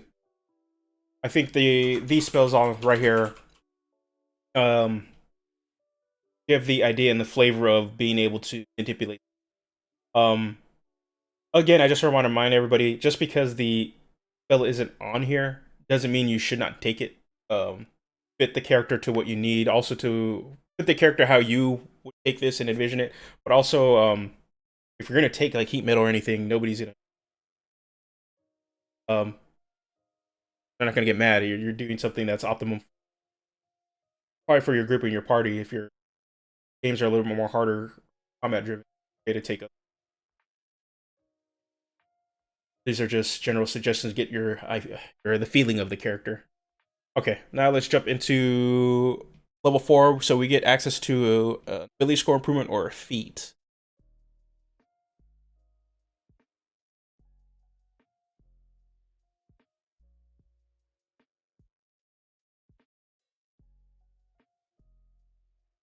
Endium.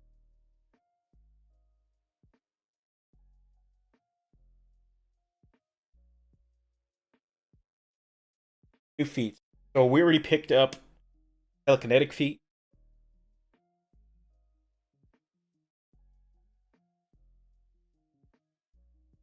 There.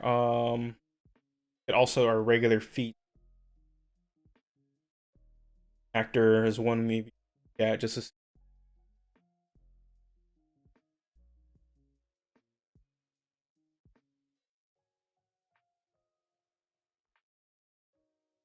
lucky. Busted. I think forecast. I think, yeah. So let's look at mainly. Let's see what we can get with actor. Actor skilled at mimicry and dramatics. You gain the following: increase your charisma score by 1, 20, advantage on deception and charisma performance checks. Trying to pass yourself off as a different person.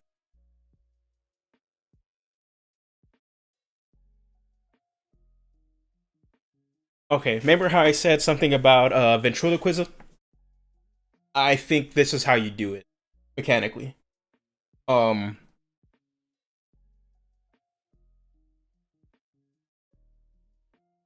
Pretty much pass yourself as a different person. I would ask your DM specifically. This is that if I could use this ability to talk, quote unquote, talk through my puppet. And the same thing too. You can mimic the speech of another person or the sounds made by other creatures. I think good. Fey touch is like a really, but I don't think either of these are really flavor wise. I think we're gonna go with actor. Actor.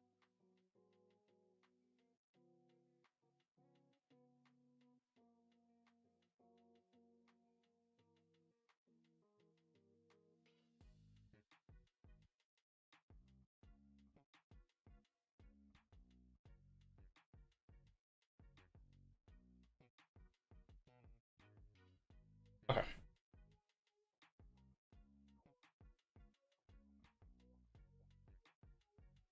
Racial feats are fine, but the thing we need to consider since we went with the lineage creature type, those racial feats are now locked out for us. We're not considered any of those specific. The only time we can take those racial feats with the lineage is if we take them from the start as our feat. Just some things to consider.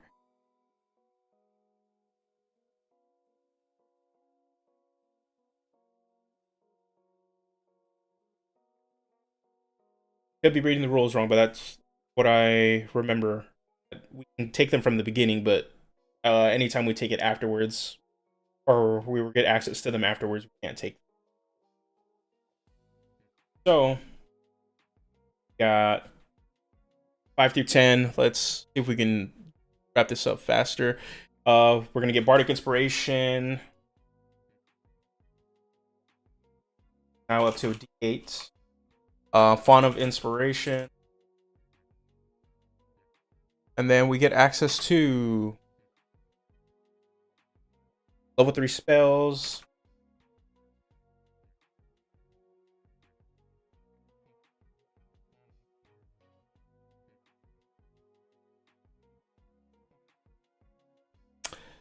Um, let's look at level 3 spells. Okay.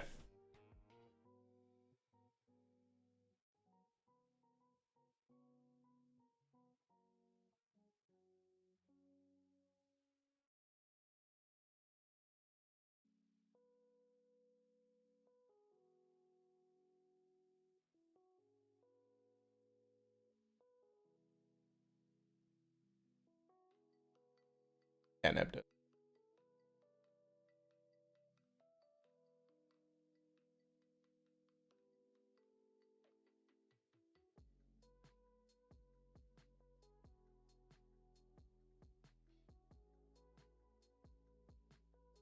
at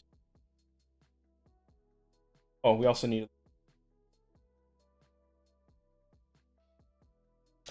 get Bardic Versatility 2 at level 4. So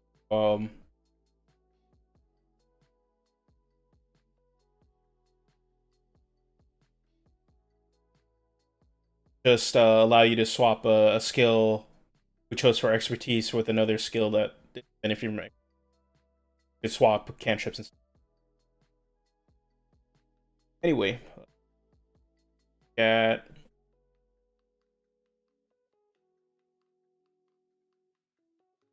hypnotic patterns, interesting.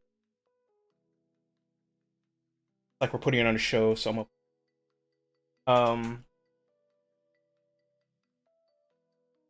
hypnotic pattern at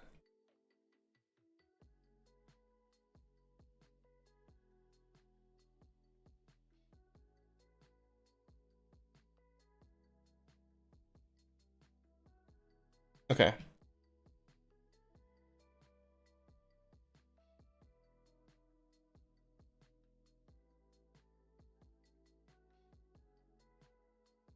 Yeah, I need to really reread the lineage rules, really nail it down. I know there was some specifics to the racial traits, but I may be wrong. Um,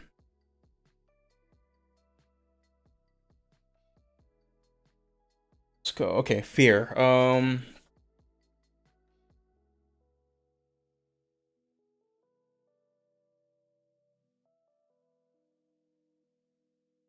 Okay, so what I'm looking at, level 3 spells, you get a lot of like really big spells, but a lot of them don't fit with the flavor of subclass that I'm looking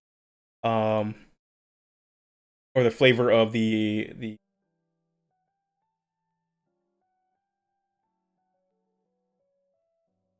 we'll go major image. Major bad you're creating this.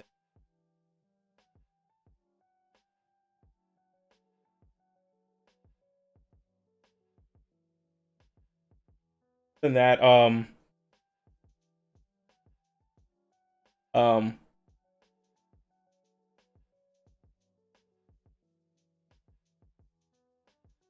than that, pretty much you're free to pick up a lot of stuff at level 3.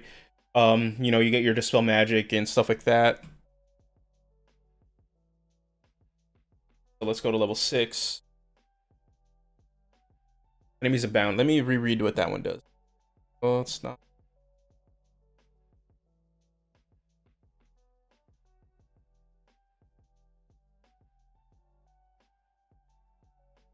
Okay, yeah, enemies abound.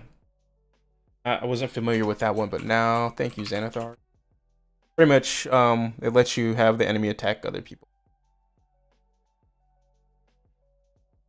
Hypnotic pattern and major image. Up into level counter charm. Our animating performance feature.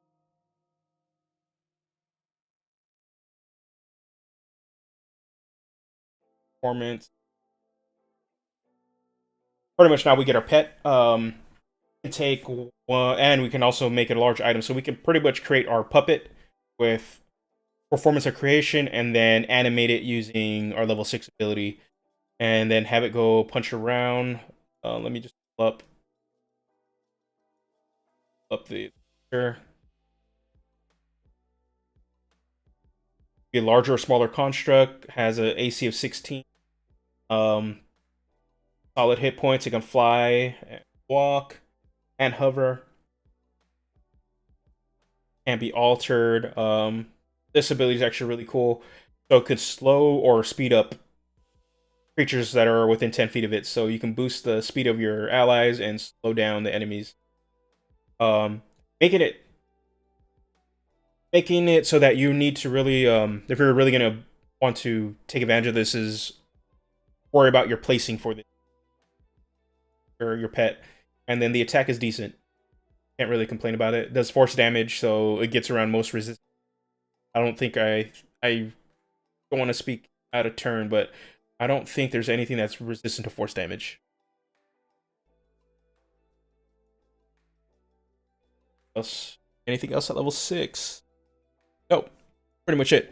Very straightforward, easy level. Get your pet, and you get counter charm, which is also really good. Okay, level 7. What do we get? We get nothing except level 4 spell. So I'm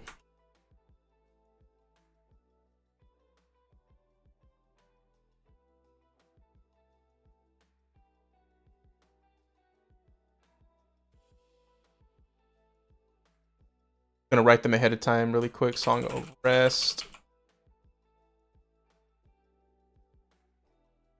5 spell. Level 10, we get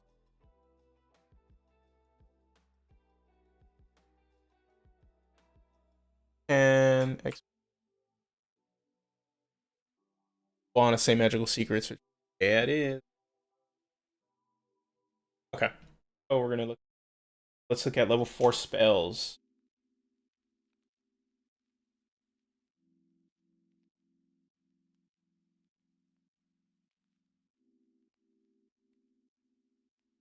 Yeah, if it's super vague, I would, or when it comes to the racial trait stuff, I would just talk to your DM.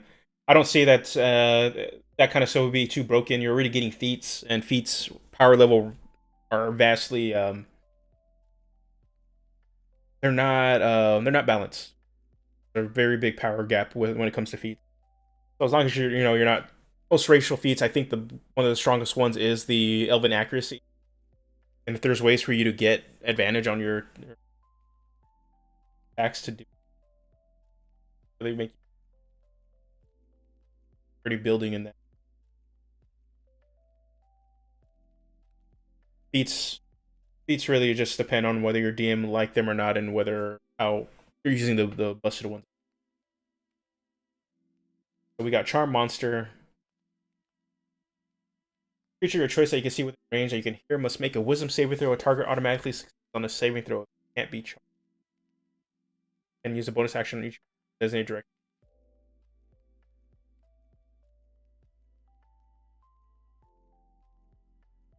Okay, flavor-wise, Compulsion's good. I'm gonna put it on the list. The only problem with this spell, it's going to compete with your bonus action. Because at this point, we're now at level 6. We get our pet at level, even a level later. Um, we want to be using our bonus action to have our pet attack. So, so it's one of those things. This will compete with that. The only thing I would say is like over here, you're using that to concentrations. Yeah. Um, this is a good spell to have if you're running out of you have pretty much out of charges for your pet. So just a thing to take note. This does compete with, but it's still very flavorful. Pretty much, you're putting your puppet strings out and they're now moving the enemy around. They're forced to take their move.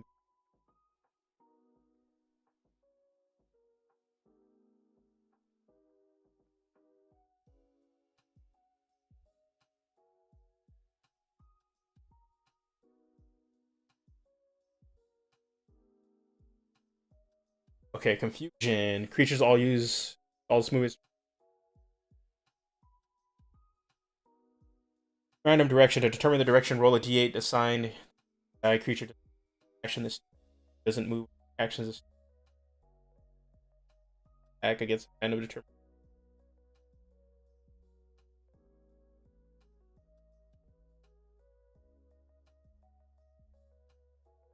I like confusion. I'll put it on the list. This can be roleplay wise. This can be your character trying to push themselves too much and are trying to control too many things at once. So, so you don't have your character is putting out a bunch of strings in a small area, trying to control a bunch of people, and doesn't have full control over it. That can be why you don't have a direct power to get them to do exactly what you want. Snary terrain.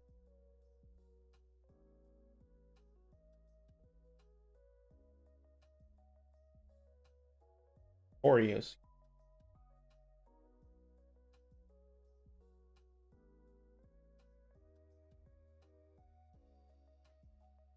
Freedom of movement is not bad either.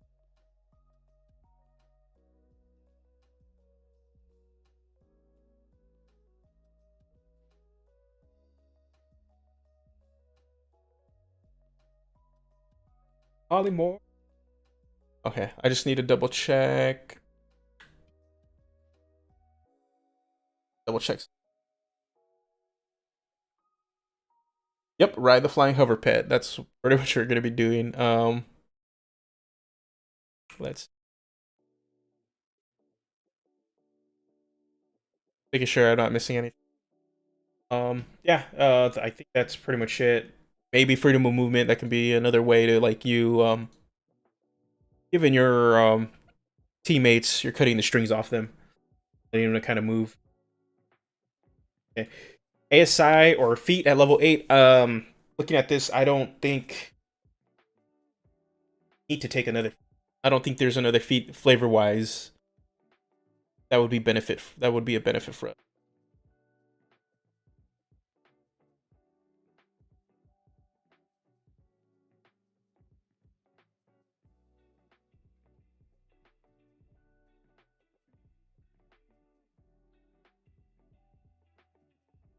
Um,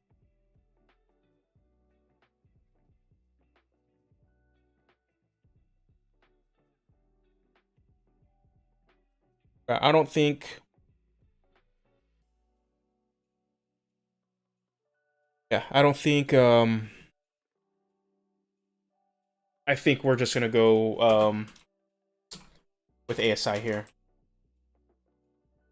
And charisma if you don't have it to 20 already.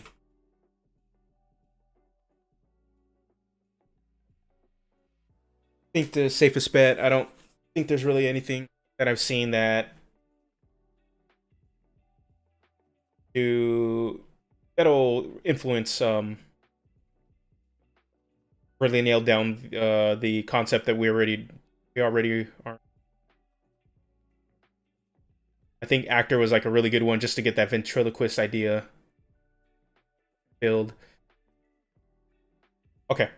Level 5. At level 9, we get Song of Rest. That goes up to a D8, and then we get level 5 spells. So, um, this is probably one of my favorite spells in the game. Animate objects.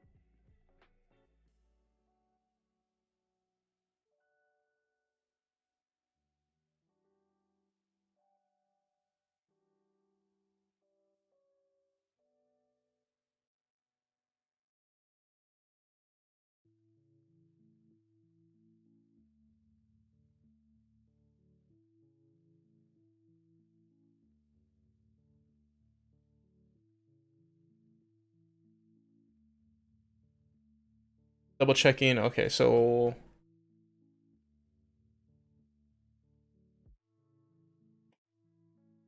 go. Put animate objects on there. Cool thing is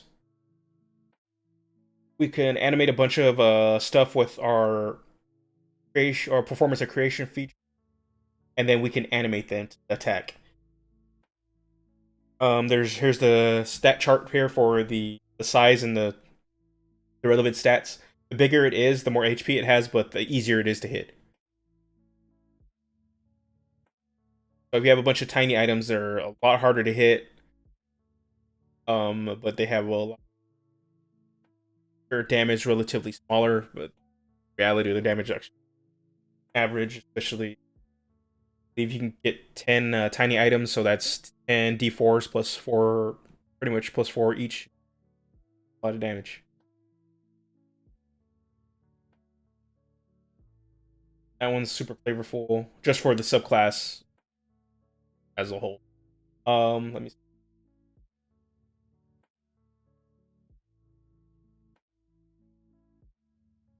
Um,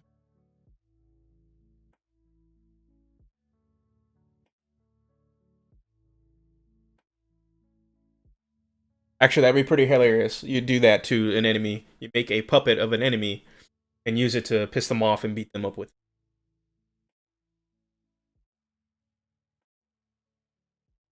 It's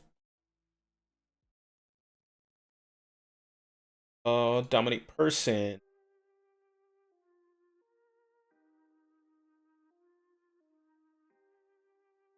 Dominate person, I think, is maybe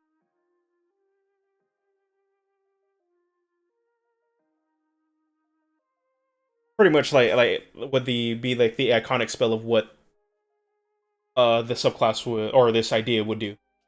Pretty much dominating, controlling a person, and they become your full puppet.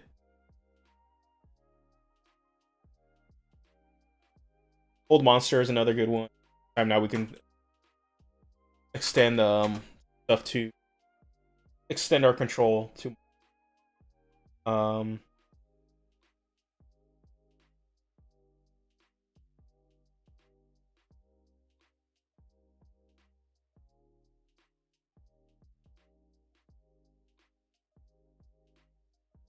nope.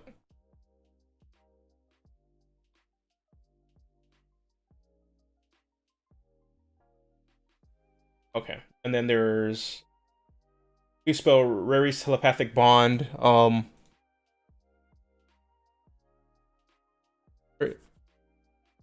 I'm gonna put Rary's telepathic bond. The way you can flavor this is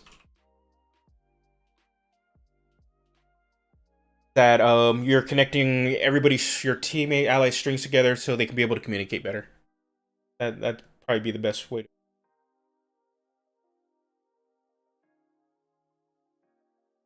All right, so we're gonna go to the last level. So last level, bardic inspiration goes up to 10. A D10, we get expertise, so we get to pick another two skills that we don't have expertise on. So at this point, I just need to read up on expertise. I believe we have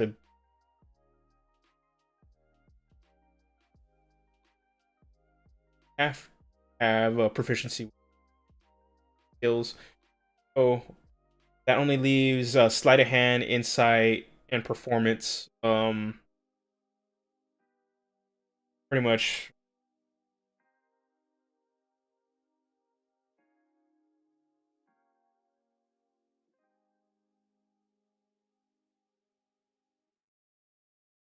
And then magical secrets, we get to have two arts, get two spells from any class, any class, or the level we can actually cast them at. So we can cast level 5 spells and down. So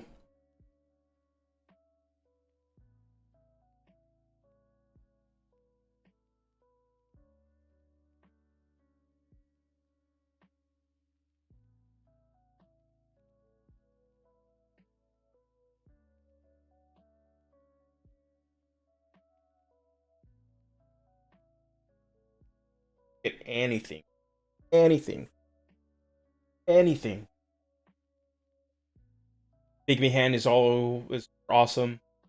Um,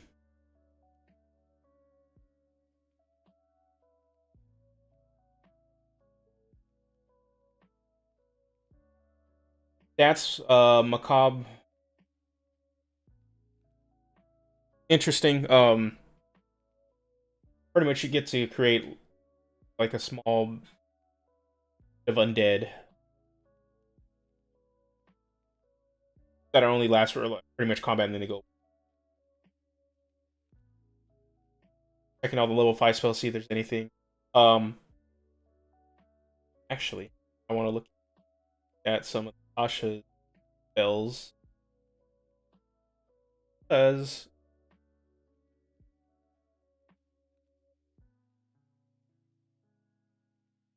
yeah, there's new summon spells. These things compete bonus action to control your pet, so I wouldn't recommend.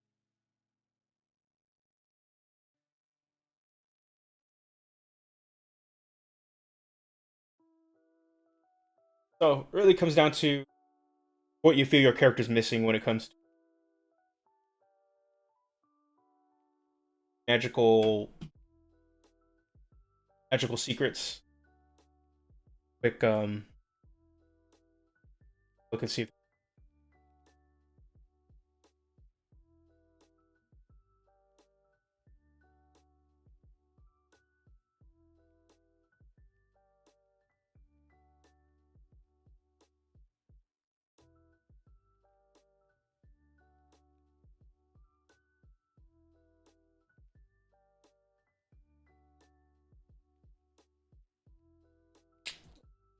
Forgot about the wild mount.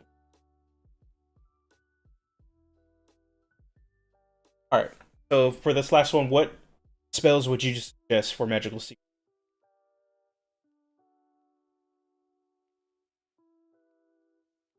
Pretty much that.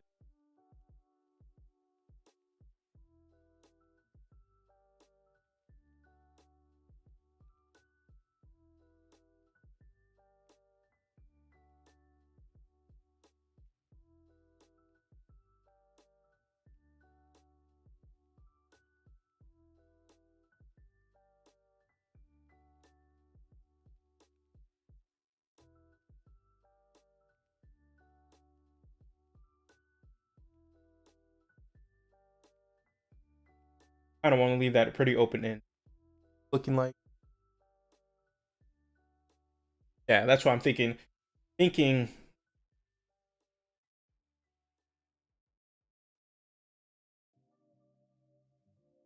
thinking and leaving it pretty open because have we already have spells that really nailed down the concept. So magical secrets will just give us access to spells that would just help us really good in combat and or help us with we're kind of struggling with spells now. Really anything that would it nail down.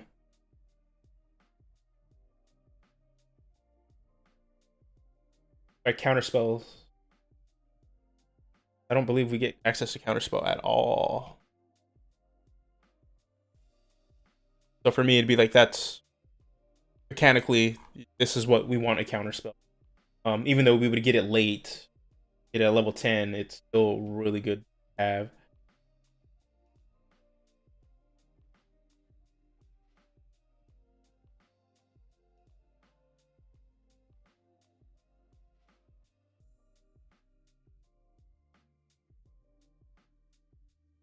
I leave it like that.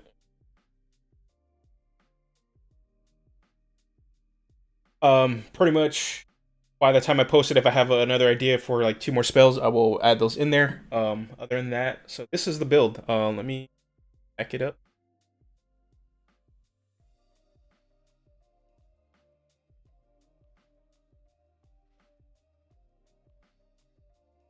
This is the build. Oh, is a way to play a puppeteer. Um, Cool thing is, even if you make some changes to the brace by using the lineage system, you can make this fit into any of the official 5th edition settings. So um, and all you would have to do is change a couple of things. So for Forgotten Realms, or Wildmount, if we want to keep it a small, we can be a gnome or halfling. Perfect. Stay there. For Eberron, this would really fit well with the Mark of Shadows, Dragon House of House Thorani. All we would have to do is make this instead of making it small, just make it medium, and now you're an elf. Culto Rakdos. If you want to keep it small, just say you're a goblin. Um, and but if you want to be tall or be normal size, switch over and just make a medium and you're human. And in Theros again, it really just comes down to the size. Just change it to medium so you're a human. Pretty much fits in any setting. Um, that's one of the strengths of Origin lineage system. Have this ability to change it and manipulate your race to fit whatever you really get. Um, yeah, this is we got this kind of con artist puppeteer that goes around scamming people and then through circumstances, ever either through pissing off a noble or getting into debt or something. They piss off the wrong person. They are forced to become an adventurer. This actually looks super fun to play. Especially if you really lean into the ability to manipulate people physically, not so much the mental thing. You go into the whole physically being able to manipulate and use magical strings in order to control, force people to do. On top of just being a puppeteer and using your puppet to fight stuff. Right. Again, I want to thank everybody for that came to the live stream. Um, Transition to the. Okay, you can find me at the socials. On Twitter, it's DPackYT. Instagram is Dungeoneers Pack. And on Patreon, it's Dungeoneers Pack. I'll be posting this build, the script of this build, by tomorrow at least on the Patreon. That'll be available for everybody. I will probably update this live stream video after it goes live. I will update this as soon as it gets posted off with a Patreon link. Also, I started a Facebook page. So you can go to Facebook. I believe it's facebook.com/dungeon_YT, and that will be the official page for Facebook page if you have a Facebook. So use Facebook. You can go there, follow, and like. It'll keep you updated with everything that gets posted.